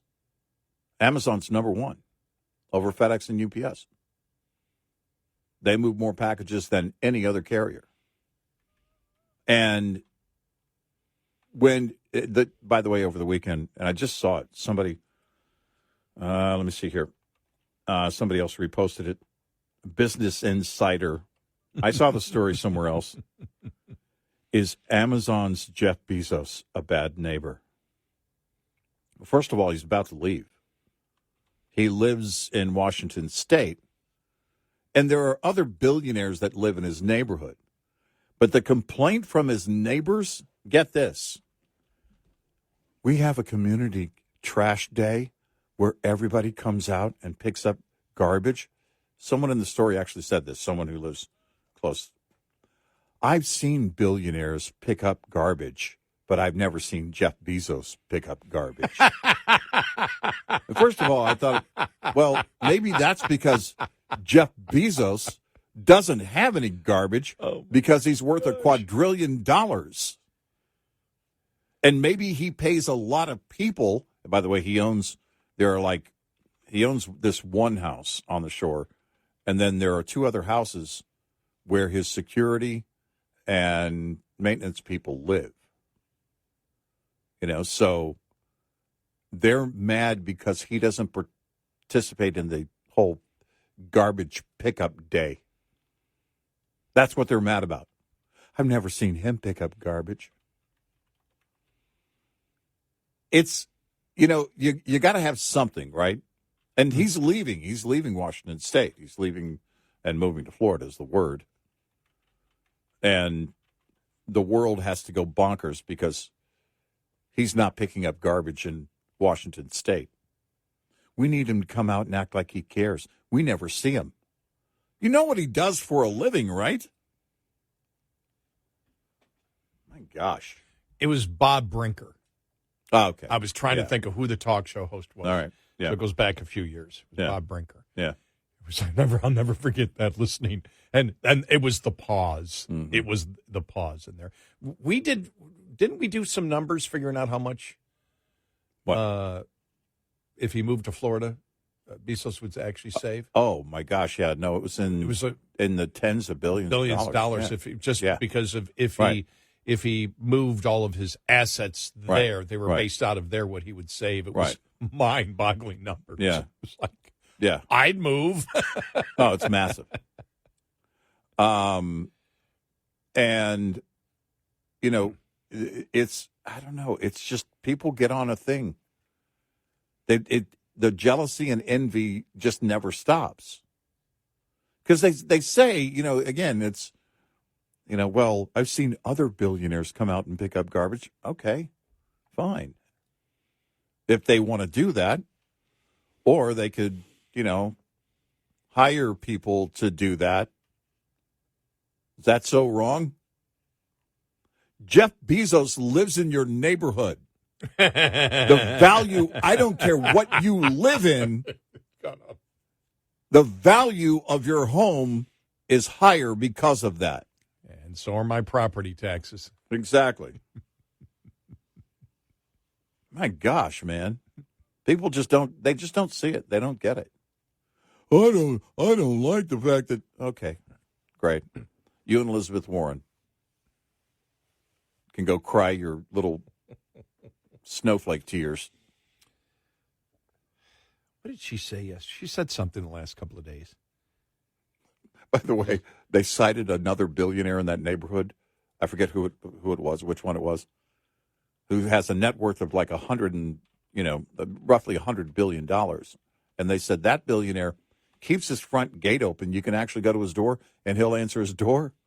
So whichever publication, I don't remember if it was the Business Insider version of the story or not, whichever publication it was, they went to his door, and he answered, and they said, you have a comment about Jeff Bezos not picking up trash? And he goes, no comment. And shut his door. It's just so stupid what people get caught up in. Oh, I know what it was. Right. Okay. The Elizabeth Warren, because the Subway food fight thing is back again. Yeah, and big sandwich. It was Stuart Varney going after her because she wants to crack down on Big Sandwich. Mm-hmm. Yeah. That was it. Yeah. So I knew she was in the news the last couple of days. Right. She does have a whiny voice. Well, she just sounds like she sounds like she's, a third grade teacher trying to plead with No, she does. third graders to try and settle. No, I need you to settle down. I'm going to need you to be quiet. They're climbing on the chalkboards. I'm just going to need you to please not climb on the chalkboards. Just impossible to listen to. I did read in regards to that that Elizabeth Warren has introduced 330 bills into the Senate. Only 11 have ever passed. Wow. 3% success rate. So it looks like the whole thing however, she would try to stop. Yeah, do away with billionaires. Big sandwich. Oh, big sandwich, that one. Big sandwich, yeah. Or do away with billionaires. Right. I did She's see still that. working on that. I did see that the other day. I was going through, it was something on social media, and someone said, well, there shouldn't be any billionaires. I went, wow, somebody remembers Bernie saying that a couple of years ago. Right, yeah. No, they would love that. Now, Bernie used to say millionaires and billionaires. He doesn't say millionaires anymore because he is one. He is one, right. And he's probably a multimillionaire by now. I mean, I think he was. Are any socialists that. upset that Bernie Sanders is now a millionaire? No.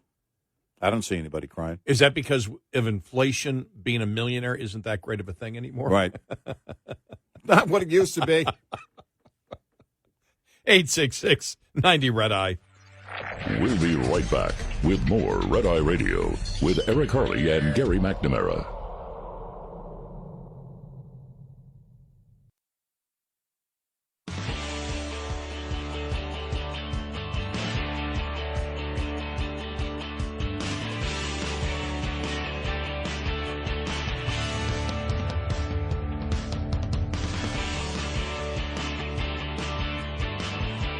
It's Red Eye Radio. He's Eric Harley, and I'm Gary McNamara. Okay, let's play Who Wrote This? Okay.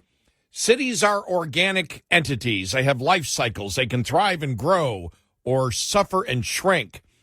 I learned this firsthand. Detroit wasn't always the Detroit of today. San Francisco today is different from San Francisco 10 years ago. New York, Los Angeles, Chicago aren't what they were 20 years ago. It's time we open our eyes to reality. Many cities are going backwards. We are experiencing an unrecognized urban crisis as cities grapple with post-COVID realities. Cities were created primarily as locations for employment. Post-COVID remote work, Zoom meetings, abbreviated work weeks, and increased mobility changed the basic urban equation. Fewer people need to be in the city to work, and during COVID, many adopted new lifestyles and locations. We still aren't getting people into the office 5 days a week and may never again. That drop in population ripples across the urban economy, affecting real estate, restaurants, retail, and more, and costing sales, income, and property tax revenue. Rising homelessness, crime, and high taxes make cities even less inviting, even unsustainable. The tipping point for some cities may be the migrant crisis. As an example, New York City Mayor Eric Adams announced massive budget deficit caused by largely an estimated $10 billion migrant cost. The deficit requires a reduction in city services, even police and sanitation.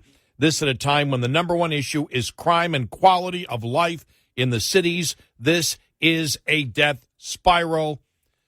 The federal government sets immigration policy. It's outrageous to make cities shoulder the cost. And it's headlined The Migrant Crisis and the Urban Death Spiral, written by Andrew Cuomo. Oh, somebody's thinking about getting back in. Yep. Finally, the federal government must pay the cost of migrant care. To the extent the feds are delinquent, states must bear the financial cost. The last level of government responsible for the cost should be local government, forcing cities to pay for a migrant crisis that they have no business managing in the first place is government malpractice. Cities are already struggling and in crisis. Well, the reason they can't is because Biden is abusing the immigration law. Right. By giving amnesty to whoever wants it. Right. Anyone all you have to do is claim asylum. Just say the word asylum, and you're in. Right. You're not going to get Congress to appropriate the money now. Nope. Because they want it stopped. Right. Yeah. This notion that the federal government must blah blah blah. Yeah. Sorry. You may be issuing your statement here in a pre-run floating of the balloon to run for mayor of New York City, but you're going to hit the same wall that Mayor Adams has hit. Right. Historically, Democratic federal administrations have understood this and pursued urban agendas. What happened? We are effectively abandoning cities at a time when they need our real help. You're talking about Democrats are abandoning the cities. Right. We know that. Yeah, we know that. That's the policy that was created. It's by design. Right. New York City created their policy. Their sanctuary city policy. This is right. And the current mayor even at one point asked the courts to hit the brakes on it. They have the makeup politically in New York City to undo sanctuary city policy, and they won't do it. They won't do it. Won't do it. And as long as that's going to be in play, Cuomo can, he's trying to sound like the hero. Things have to change, blah, blah, blah, blah, blah, blah, blah, blah, blah. Yeah, well, we know. We've heard the rumor that you want to run for mayor. We get it. We get it. But you're not going to do any better in that position than Adams. I mean, you may be louder about it. And the fact is that you're also going to go up against the current governor or whoever the governor, whether it's Hochul or the next governor or whoever it is. Well, it's at least interesting that Governor Cuomo has realized Democrats don't care about their constituents in their cities. Exactly.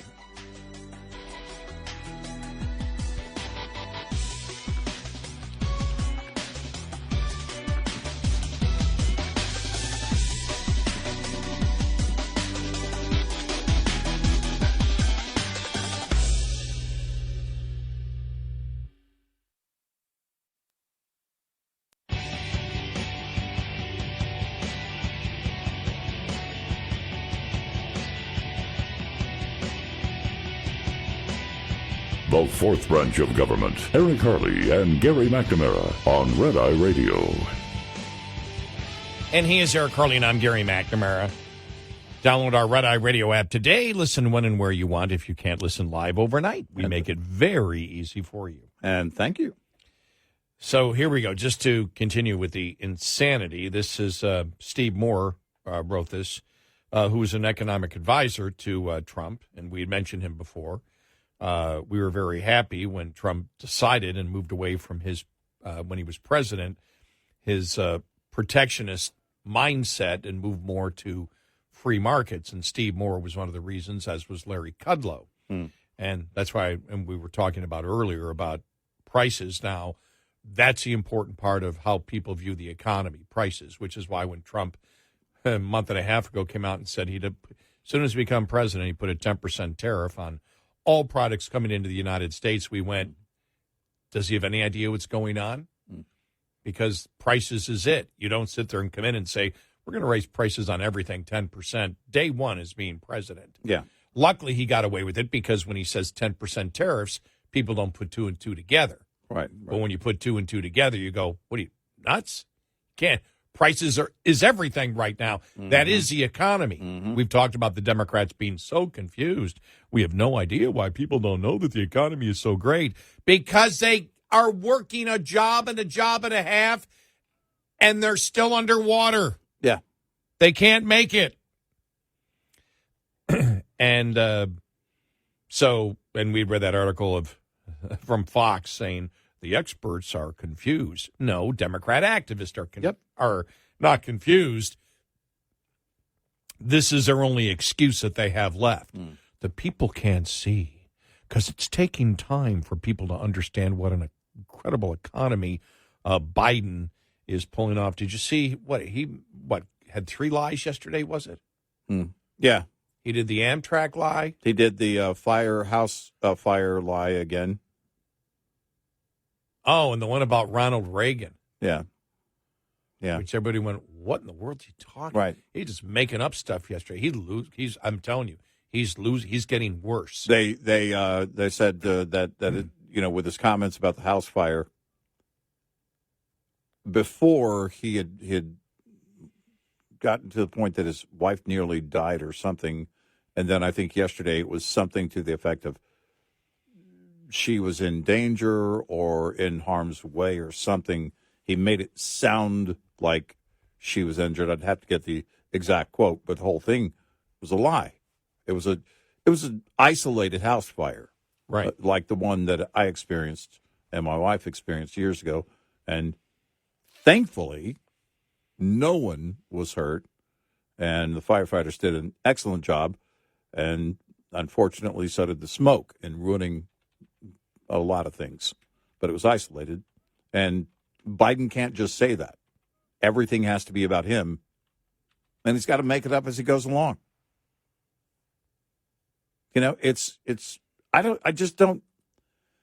guess once you're in that mode, you just don't stop, right? No, you don't. You just he pretends like the internet doesn't exist. He was instantly fact checked, as everyone is these days. Anyone who's speaking in public, and he still doesn't grasp that. No self-awareness. Well, Stephen Moore wrote this column in the New York Post. President Biden just pledged to shut down 60% of America's electric power. Yeah. The Biden administration made 2 virtue signaling proclamations at last week's climate change conference in Dubai that it says will help save the planet from climate change. Well, the policies aren't likely to change the planet's temperature by even 1/10 of a degree, but they might just destroy the 21st century American industrial economy as we know it. First, Team Biden announced it will stop production of any new coal plants in the United States. This comes on the heels of President Biden's Environmental Protection Agency saying this year that it would impose new power plant emission regulations that are virtually impossible for coal plants to comply with. The bottom line, no more coal, period. But the White House was just getting started.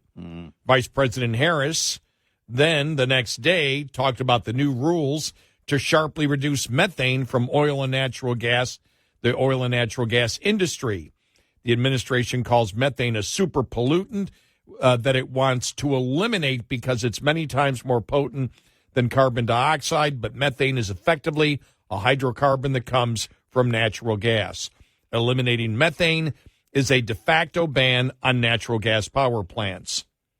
Here is the most sinister part of that story that no one in the Biden administration is telling you.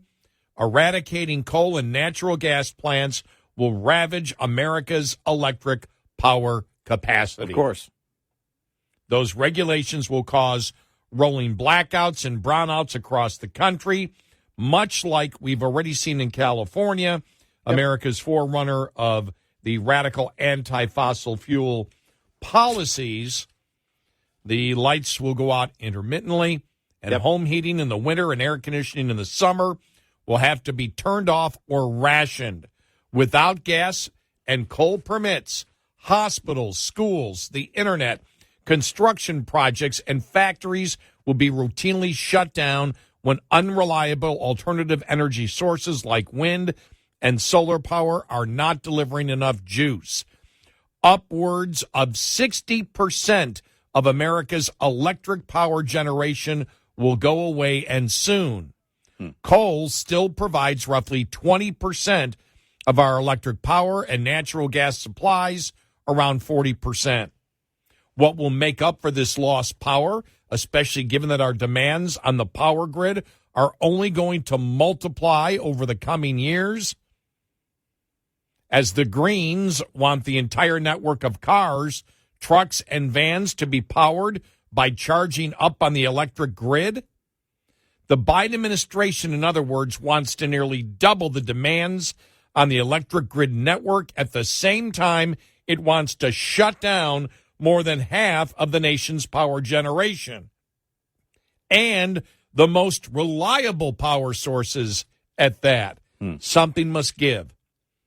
The climate change groups had crammed into Dubai last week, echoed by head-in-the-sand politicians like John Kerry piously advised that Americans will have to stop taking so many plane trips, especially overseas, and become less reliant on cars, switching to mass transit or bicycles instead. Some people may believe these mandatory sacrifices and rationing of modern-age conveniences are justified to starve off catastrophic climate change, except the shutdown of our coal and natural gas power plants will not move the needle a millimeter on greenhouse gas emissions and may make global CO2 emissions worse, not better. That's because by far the biggest producer of greenhouse gas emissions, China, isn't playing in this climate change sandbox. President Xi didn't even attend the conference, and the Chinese who did were adamant about climate change concerns, that they aren't going to interfere with Beijing's grandiose economic expansion plans. The coal plants and mines we shut down in places like Pennsylvania, West Virginia, and Wyoming are being replaced 2 or 3 times over by newly built coal-fired plants in India and China. We shut down one plant, they bring online 2 or 3 new ones. The math doesn't add up, especially since we have cleaner coal plants than China does. Biden is playing a dangerous game of unilateral energy disarmament. If he has his way, we will jump off the cliff first in the naive hope that China, India, Russia, and Europe are right behind us. Mm-hmm. Whether intentional or not, this radical green agenda will cripple our global economic leadership, cost the economy millions of jobs, and make Americans colder in their homes in the winter and hotter in the summer. Does that seem like a smart way to protect ourselves from the danger of a changing climate, real or imagined? And the way it'll come down is as these things start happening, brownouts, blackouts, and all of that, they'll approach it with local officials basically, hey, listen, you're using too much energy. There's a strain because, it's cold outside or it's warm outside. When it's always warm outside in a state like Texas in the summer. And it's always cold outside in the northern tier in the heart of winter. And that's the way they'll approach it. Listen, you need to do more about conserving. Well, the fascinating thing is I just went with a new electricity provider. By the way, people that don't know, we have a choice. Mm-hmm. Electricity is deregulated here. Right. And so when I went with my power company, I started looking at all the different plans, and every single one, it's like, okay, but what am I being charged per kilowatt hour? Well, it depends how much you use. Right. Oh, okay, so the less I use, the cheaper it is, and the more I use, the more expensive it gets. No. That's what you would think, right? That's what you would think. Yeah. Complete opposite. Right. As they tell you to cut back, the more you use, it gets a lot cheaper. Right. It's just like, what? Yeah, exactly. What the hell's going on? It's like, come on. And it's been that way for a while, by the way. But that's the approach. Hand it over to local organizations to tell you, hey, you're using too much electricity. Later today, we're going to need to do rolling brownouts or expect blackouts or whatever it's going to be. After all this is done, this is the move on methane gas. That the fact that they want to shut down, essentially, methane gas is a byproduct when you're going after natural gas during the whole natural gas production process. And if you come in and tell the operation, you got to shut down this whole thing with methane, then at that point, it's done. You're shutting down natural gas production. And that's the goal. Because ultimately, the main goal is for them to nationalize energy. Make it to where the private sector is so over-regulated that they have to, and Obama said it, under my plan of cap and trade, electricity rates would necessarily skyrocket, and they regulate it to where they pass it on to you, it becomes extremely expensive and too expensive to produce at some point. And then, well, I guess big government has to step in and take greater control of production.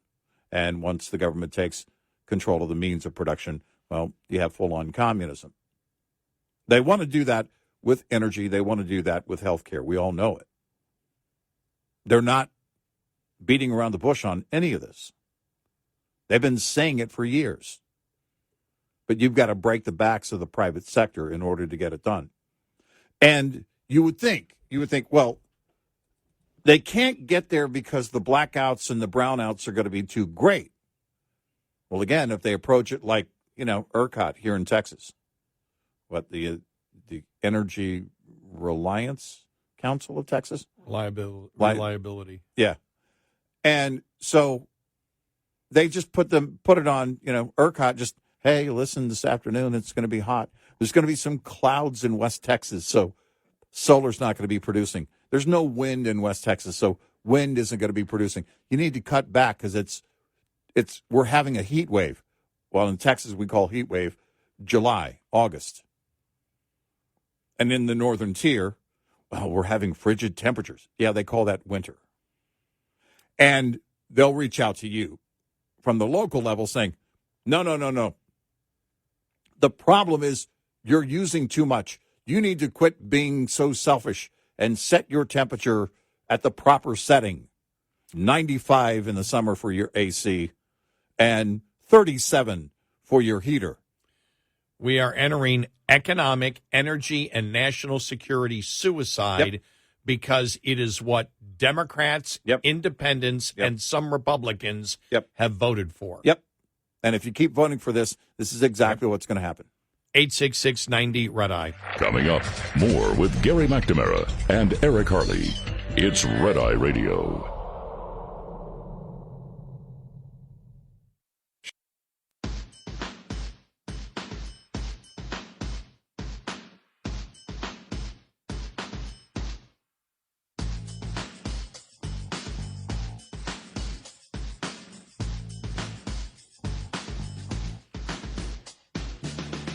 It's Red Eye Radio. He is Eric Harley, and I'm Gary McNamara. Really, it's incredible when you think about it, what the left wants to do. And any child, a junior high school student, for one of my Boy Scout projects, I could have figured this out, that you can't do this. So this is child stuff. This is basic electricity. You can't do what they're trying to do. And if you wanted to do this, then what they should say is, and we'll get to more of this, we're going to cut back on natural gas, and we're going to cut back on coal. We're going to build 100 new nuclear plants. But until they're built, we can't cut back. Right. We need to build it first. Right. We're not building 100 nuclear plants. Right.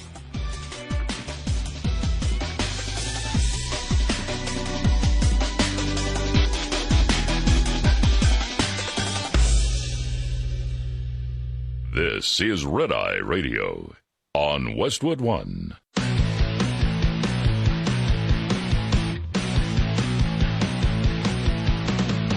Now, it's Red Eye Radio. Gary McNamara and Eric Harley talk about everything from politics to social issues and news of the day. Whether you're up late or you're just starting your day, welcome to the show. From the Uniden America Studios, this is Red Eye Radio. All across America and around the planet, we are Red Eye Radio. Good morning. Welcome. He is Eric Harley, and I'm Gary McNamara. So just talking about something that's totally insane. It involves our economic, energy, and national security, and we have decided as a nation to commit suicide in all of those three areas. Now, I know what you're saying. Come on, that's a little bit over-the-top rhetoric. Well, is it? When you see that President Biden, New York Post had it, Stephen Moore, economist, had it, President Biden just pledged to shut down 60% of America's electric power, saying no more new coal plants. We're going to shut down the coal plants that exist, and we want to shut down the natural gas industry also. Yeah. As they're telling us that by 2035, all that will be sold will be electric vehicles, which means we're going to put much more strain on the grid, and we're going to cut 60% of the actual power, the reliable power that we have right now will be cut. Correct. Now, the logical thing is if you were going to do something like this is to explain to America what you're going to replace it with, right? Yeah.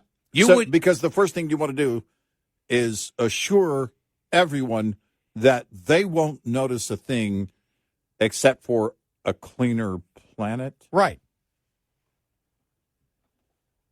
I mean, and so what you would say is, because it's the only recourse that you have, would be, all right, and I don't know how many you would need, I'm just throwing the number out.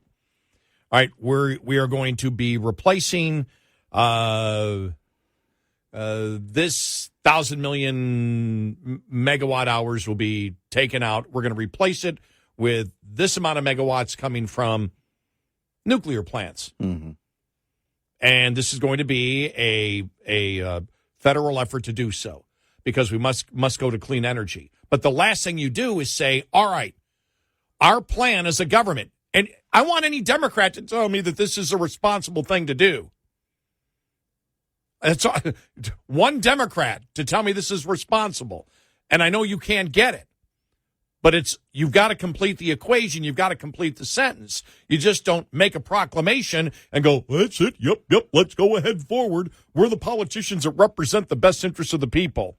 So what have you told us? Well, we've told you we're going to increase drastically the amount of electricity we're going to use, but we're going to cut back over the next 10 years, but we're going to cut out 60% of the electricity that we use right now that is a consistent form of energy that isn't held hostage to the wind or the sun. Yeah. And that's exactly what you don't do. And if you are going to do that, then you have a responsibility as just a person who cares about your fellow man to say, okay, we're going to replace this bad energy with this good energy. Nobody on the left has done that. They've talked in general, well, okay, well, we'll have to replace it with nuclear. Where? How? How are you going to mandate that? You're mandating that we need to shut down. You're mandating we need to shut down gasoline, oil, natural gas, coal. You're mandating all of these across the board. Nobody is mandating that you need to replace it with something that's consistent, which would only be nuclear. Is that a responsible thing to do? I ask any Democrat or anybody who believes in climate change whether that's a responsible thing to do. And if your next answer is, well, no, we need to get out of our cars and we need to take public transportation, well, then Democrats should say that. We shouldn't be building electric vehicles, right? If they're going to own it. Right. If you're going to own it, you don't build electric vehicles because you do need energy in order to make sure people are warm and cool in their homes. That's the number one thing, right? Survival. Mm-hmm. And if you're saying, nope, we don't want people to own individual cars anymore because of climate change, and nobody wants nuclear, well, then say it. Be honest with the American people. That's the thing that gets to us, is the fact that they're doing things and they can't tell the American public the truth. And they give you half of an argument. They don't, or half of the equation. They never complete it and say, oh, yeah, we're being responsible. We're being responsible citizens. Here's what we have to do. They throw out stupid statements and slogans and never actually tell you how they're going to ensure that your life is secure. And if they don't do that, their goal is to make your life a living hell. And frankly, the reason they can't own it is because they know how catastrophic this is going to be. Yeah. Because as soon as they come out and own it, I mentioned earlier that they're going to rely on local organizations to tell you to cut back on the usage, because when we get to the point of brownouts and blackouts, they're going to tell you it's your fault. You're using too much. Well, if they start by saying we're doing this and they try and own it, then, of course, they have to take the responsibility when we have brownouts and blackouts. So they can't claim that responsibility. They have to do this, and then all of a sudden, oh, wait, it's about your usage. you're using too much. That's where this is going. I can hear people in the Biden administration, basically any of them, including Biden, saying, listen, you've had it great for a long, long time. How much energy do you actually need? You don't need that much. So it's 95 degrees outside. Well, grab a wet rag. So it's cold outside. Rub your hands together. We call that friction. You can make your own energy. This is how stupid it's getting, and we're choosing to go down this road. All of this is a choice. And you can't say body heat because in the future we've seen Demolition Man, any type of body heat sexual relations will be with those goggles that they wore. Right. Or we just go back to some old rock and roll, and you have, when it's really cold, a 3-dog night, which means all 3 dogs sleep at the foot of your bed. Keep your feet warm. That's a 3-dog night. We can't have dogs. Yeah, you can. No, cats and dogs will have to go. No, it's humans that have to go. Oh, that's right.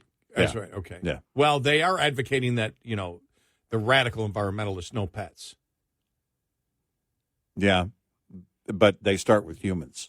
Humans have to be the first to go. I don't want other humans laying at the foot of my bed, by the way. That would be weird. As we know, the thing is they can't tell you the full truth because they know Americans wouldn't accept it. Well, so they lie to you. They know that because the first question would be, well, wait a minute. During this transition, aren't we going to have brownouts and blackouts? Yeah, we're going to. Well, this is a horrible idea, and we don't want to do it. That's why they can't own it. They can't own it because the truth comes back at them quickly. And they've never been able to own it. And we just pretend like we're going to get by with solar and wind and these EVs. And, oh, wait. We can't sell the EVs. It's expensive to repair the EVs. Oh, wait, what do we do with these massive turbines on these wind farms when they're no longer usable? It's really expensive to transport them. Oh, I know. We'll give them a graveyard. Yeah, we'll bury them in the dirt. Those massive graveyards that they have now that have been, which is exactly what they're going to have to do with all the EVs the used EVs. No one is addressing that problem either. No one's addressing the whole thing of, well, the batteries. Well, what are you going to do with all those batteries? If a mandate were to happen, which, by the way, we just can't get there. It's not possible to get there based on their schedule. It's not.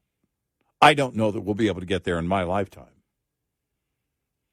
But what are we going to do if, in the event that happens, what are you doing with all these batteries? What are you doing with all these? Because no one wants to buy a used EV because they know the clock is ticking. A much shorter clock is already ticking on that battery.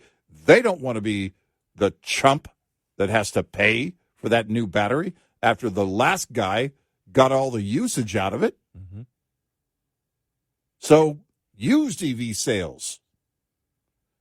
What about repairing those EVs when you get a fender bender? Well, some of the rental car companies are saying that's a problem. That's actually our greatest expense. When someone rents a car from us, they get into a fender bender. These things are enormously expensive to fix, even a fender bender. So all of this is adding up very quickly. And if we're not paying attention, we can usher more of this insanity right into our lives because we choose to do it. And the question would be, why do we accept it? Why do we keep doing this? Yeah. Why do we accept it? Have we learned, did COVID teach us to be completely compliant and ask no questions as government officials, liberal government officials, plan our economic, energy, and national security suicide and we're okay with it? Well, here's the thing. Remember the other day when Trump joked in the town hall about, I'll just be a dictator just on the first day. Just the first day. I'll be a dictator on the first day. And he joked in. But the liberal media lost their minds. Look at all of the moves, the actual moves that the Biden administration has made on energy, and not a word. And that takes away your freedom. Exactly. And your ability to live, to have a quality of life. Exactly. And not a word. Right. His with a swipe of a pen, boom, boom, boom, and all these pledges. Well, these pledges aren't going to go empty. He'll be acting like a dictator, just like he's been doing since day one. Remember the liberal media, after a few days of him being in office, they were like, slow your roll on the executive orders. And he decided he was going to come in, and that's what he was going to do. And he'll ramp that up again in 2024 because we allow it. And then the liberal argument that came out last week, well, we're not banning gasoline cars. Right, yeah, right. What are you talking about? Oh, we're we're not banning them. We're just limiting the emissions, right, which is a de facto ban. Right. Stop it. You can't turn it on. Right. Stop. You can't drive it. We're not banning it. You can own one. They can make one. You can buy one. You turn it on. And we're coming after you. But that's the lies. They cannot be honest with the American people, because if the American people fully understand where they're taking us, they would say exactly what we're saying. Yep. Why are the Democrats leading us to economic, energy, and national security suicide? Why would we do this? This doesn't make any sense. If you're going to get rid of these consistent forms of energy, what are you going to replace them with, especially when you're not telling us, you're not saying as a nation, the Democrats are not saying as a nation, we're going to use less electricity. No. In fact, they're saying we may be using, because we've got to charge electric vehicles, we may be using double what we're using right now, right, as we cut back on the consistent forms of energy. Right. And electricity. Yep. I mean, it's pure insanity. And yet we keep allowing it. Yep. 866-90 Red Eye. Brought to you by Hot Shot Secret. Hi, I'm Jen Loomis, a transport safety expert at JJ Keller, and I'm here to share a tip on speed and space management. Due to safety concerns, many motor carriers have policies that limit or prohibit the use of cruise control. If your motor carrier does allow you to use cruise control, you should only use it in good driving conditions during daylight hours and on roads that have light traffic, few curves or hills, and a consistent speed limit. Never use cruise control when operating in adverse driving conditions, including wet, icy, or slippery roads, during rush hour in heavy traffic or on congested highways, at night, or when you're tired or fatigued. During all of these driving scenarios, you want to be controlling and adjusting your speed as you drive instead of having to suddenly brake if you encounter an obstacle. In the case of a slippery road surface, you want to be able to slow your vehicle by not accelerating instead of using the brakes whenever possible. This tip was brought to you by JJ Keller and Associates. Visit us at jjkeller.com. Lines open for your calls. 866-90 Red Eye on Red Eye Radio.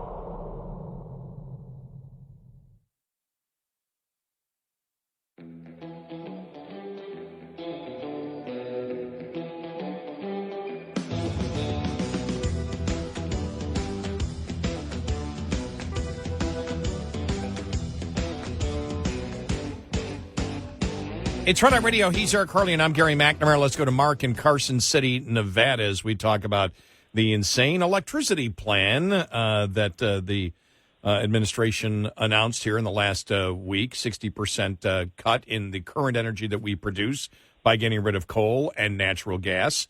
Hi, Mark. Welcome. Hey, how you doing? Good. I was just curious. I'm gonna ask you just a few questions and then let you guys take it out. But think about it. They want us to charge at night our cars. The sun's not out. Okay, that's one thing. And the rewiring, you have to rewire every school, every condo, every apartment complex for electric cars at night. This doesn't make any sense. The natural resources would take to actually do that. They'd have to destroy, so much stuff. It just doesn't make any sense. It's absolutely nuts that they think this is something they can do. I'm just thinking about the rewiring you'd have to do and all the resources you'd have to do to retool everything.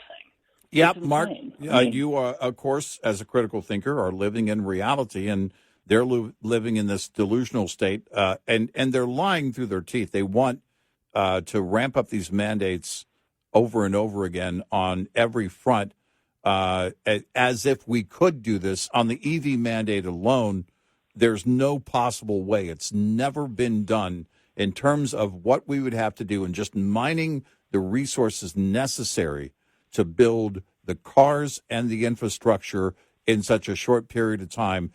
It's never been done, and we're the greatest in the world at doing it. So it won't be done, and it will be a catastrophe if we allow these types of mandates to keep coming from administrations like the Biden administration. They're not the last on the left to do this. If Biden doesn't win next November, the next liberal administration is going to move even further on this, and we have to put a stop to it. We have to choose as a nation to not allow this any longer.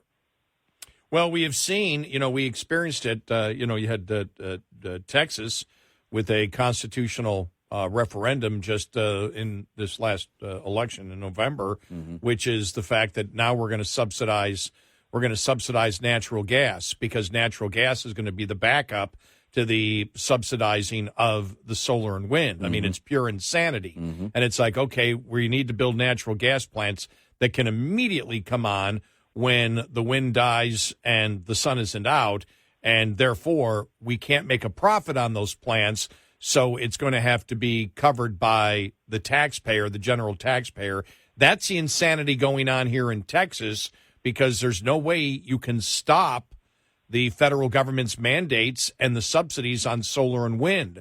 So we've gone to the insanity here. But I understand why they did it, because they said, look, we can't run on solar and wind. And as soon as they announced it earlier this year, before even the vote, is when the administration came out and said, oh, we're going to kill natural gas too. Right. So when Texas, and it was like a week later that they announced it, it's like, oh, okay, we got to make sure that Texas dies. Right. I mean, none of it makes any sense. And if you were going to make sense, you'd say, we're going to cut all this back, but we're going to be all electric vehicles. In order to do that, we need to build whatever you need, 100, 500 nuclear plants to do it, to replace this power. But nobody is talking about how you replace the electricity that you're going to lose if you do this. Right. So they're not even coming up with a plan. No, there's no solution that is viable in any way. Nope. Just outlaw the behavior. Right, to have this transition. Right. Which the transition itself is insane, but I'm saying you would still think you would have a plan to replace the electricity, and they don't. Nope.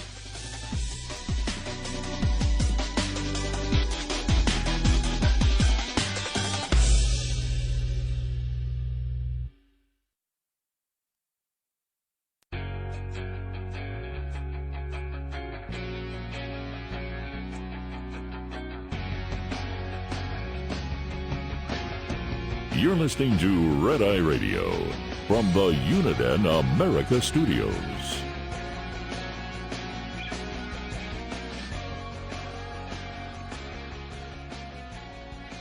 It's Red Eye Radio. He's Eric Carly, and I'm Gary McNamara. So we can take politics out of it. Yeah. That's the whole thing. We can take politics out of it and just say, is this how you should do something? Forget about whether you're a Democrat or Republican, conservative or liberal. Just ask yourself, is that the way to do something? And the president announcing making the announcement last week that we're getting rid of coal completely, and Harris the next day talking about what the administration already talked about, the methane limitations, which would mean all natural gas plants are gone, then what do you replace it with? Right. Is that a political question, or is that a security question for a nation and a quality of life? I mean, it is political because it's all coming from the left. But the fact, when you break it down, it's simply a thing of electrical science. Well, and it will be, not just quality of life. It will be a matter of life and death at certain points during extreme situations. So you're compromising people's lives without having a solution, Right. without putting into place a consistent form of energy. And so that's why I've even taken it to the example of what I actually don't believe, that you need to get rid of Right. all coal and natural gas. I don't believe that. But if Right. I did believe that, if I was a Democrat senator and saying, all right, we need to go all electric vehicles, which means we're going to drastically increase the amount of electricity we use as a nation. Right. And we need to eliminate, now you're not going to eliminate all oil because you're going to need oil for tens of thousands of different products that need petroleum in order to survive and in order to survive as a society. But you're cutting the vast majority of it out. You don't want it for vehicles. You've mandated that everything's electric by 2035, which means a huge increase. Hypothetically, if people were going to buy electric vehicles, because this is all hypothetical, because we'll get to that story in just a moment about CNBC, the story yesterday, and we've known it, though, the Ford cutting back production of the Lightning by half. Mm-hmm. Cutting in half what they're going to produce, the Ford Lightning. They can't sell the electric. They can't sell the electric vehicles. Why? Well, duh, because people are idiots and don't realize that economics dictates that people will only buy something that's more expensive if they get a huge increase in productivity and efficiency, and that's not what you're getting. Right. And so the public rejects. Well, why did that happen? Economics, stupid. Yep. Because that's what it's about. People respond, to what's in their own self-interest, and that isn't in their own self-interest. Unless it's a trophy to show. I've got my second vehicle, and it's an electric vehicle.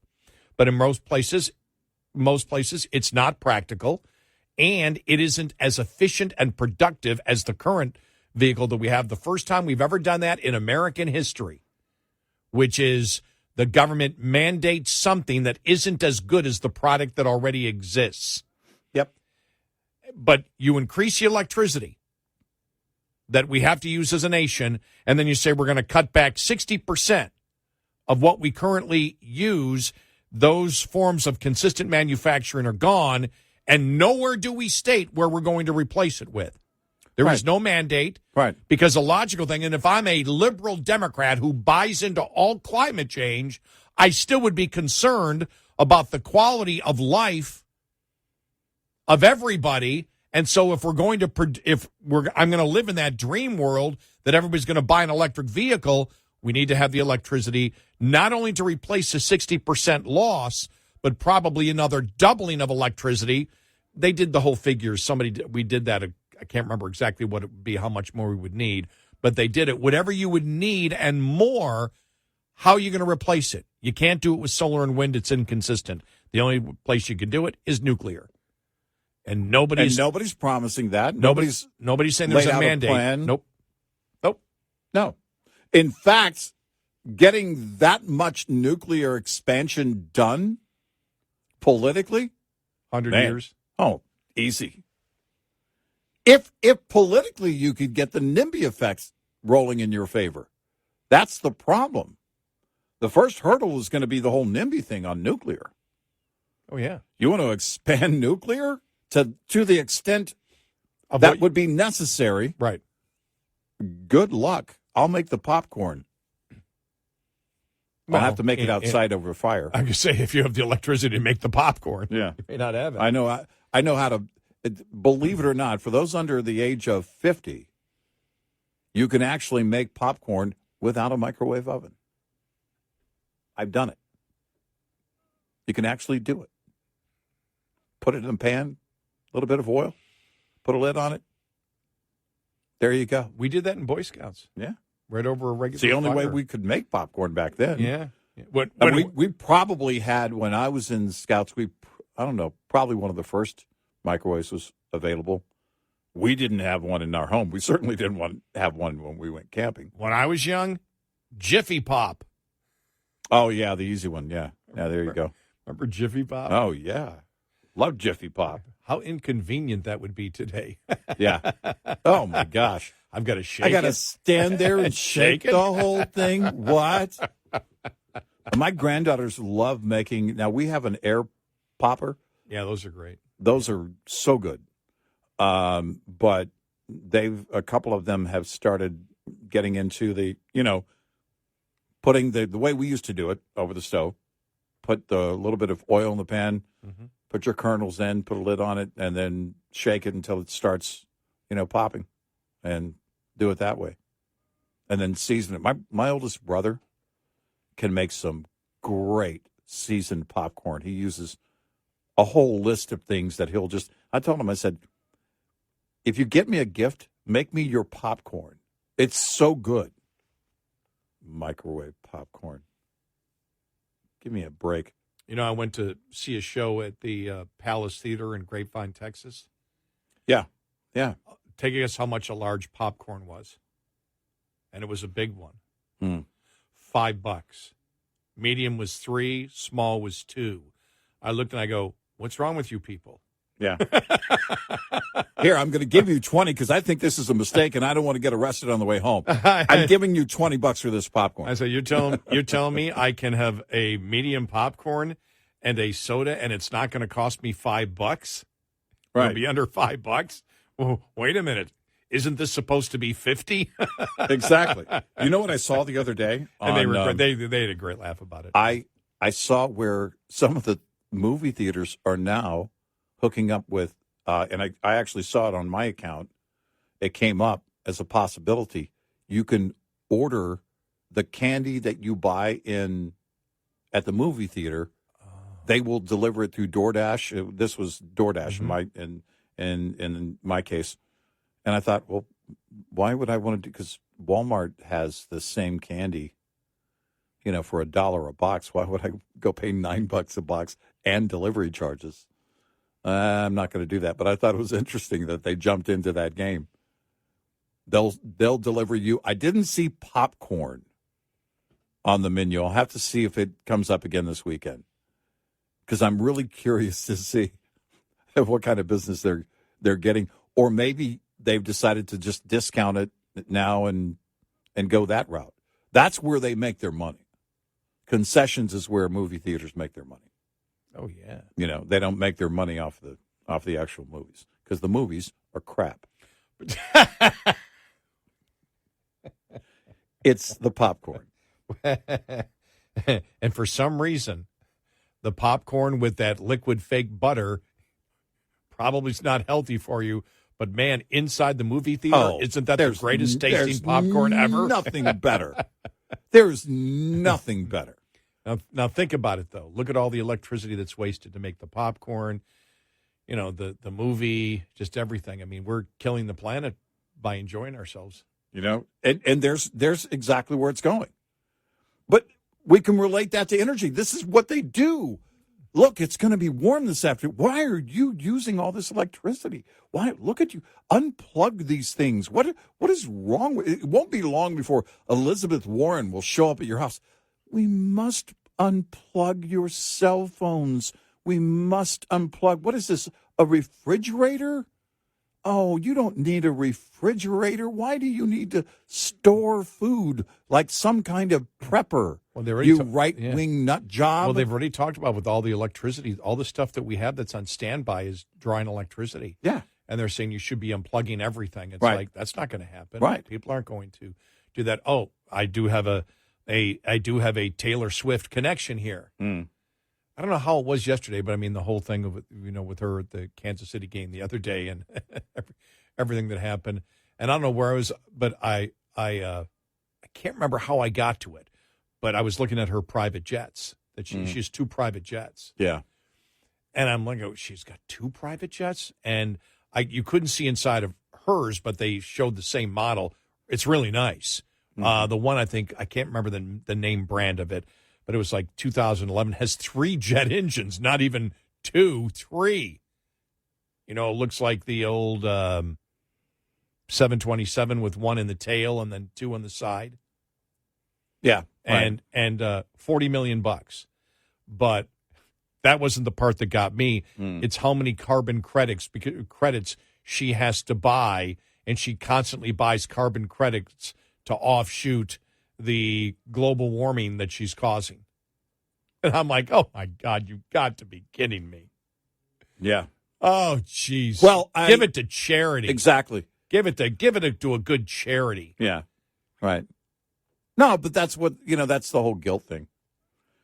See, Yeah. I can just buy my way through this whole thing. It doesn't apply to me because here's a check. Here's a check, and then my guilt is gone. Yeah. When there should be no guilt. Yeah.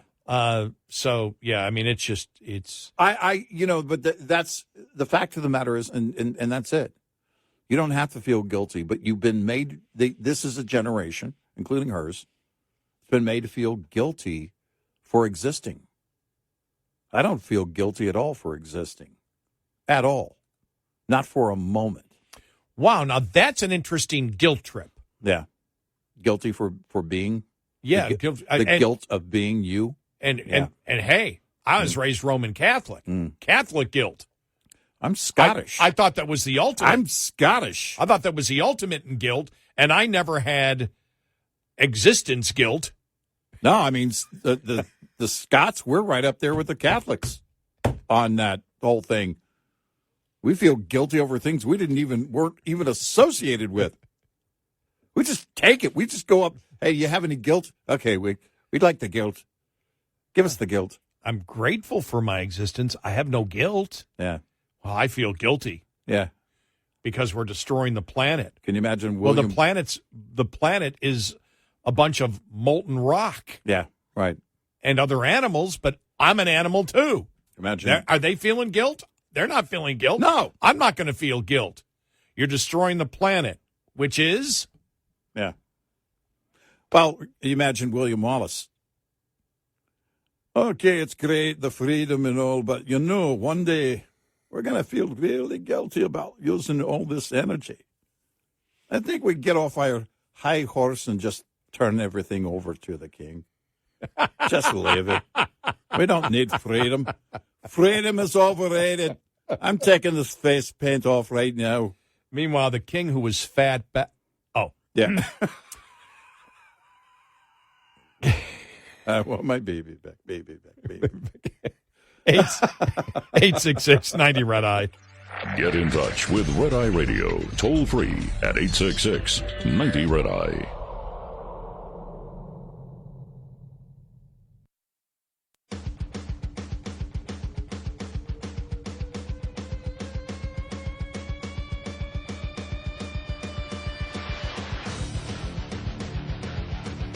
It's Red Eye Radio. He's Eric Carly, and I'm Gary McNamara. Through all this talk coming up, we'll tell you about how Ford plans on cutting production of the F-150 Lightning in half in 22. You had brought it up the other day. CNBC had it, also yesterday. And I just remembered when we got on this discussion about the administration wanting to cut back all coal and all natural gas. Yep. As we told you, I mean, this isn't new, but they reiterated it again. Right, yeah. And yeah. I just thought about there was an environmentalist testifying in front of Congress. I saw it yesterday, and I believe I saved it.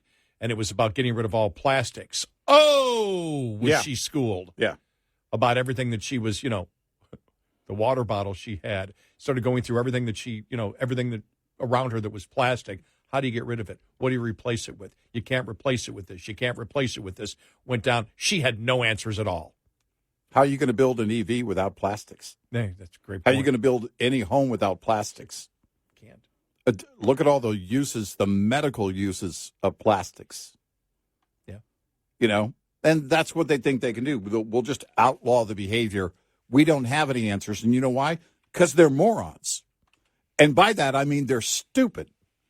And I'm trying to go easy here. I'm trying to filter myself. But there's no other way around it, because if you step up and say, I have a replacement for plastics, and this is where I think it's going to go, or the private sector can offer this instead of that, and it will be more efficient. That's not what you hear. They're coming after anything and everything.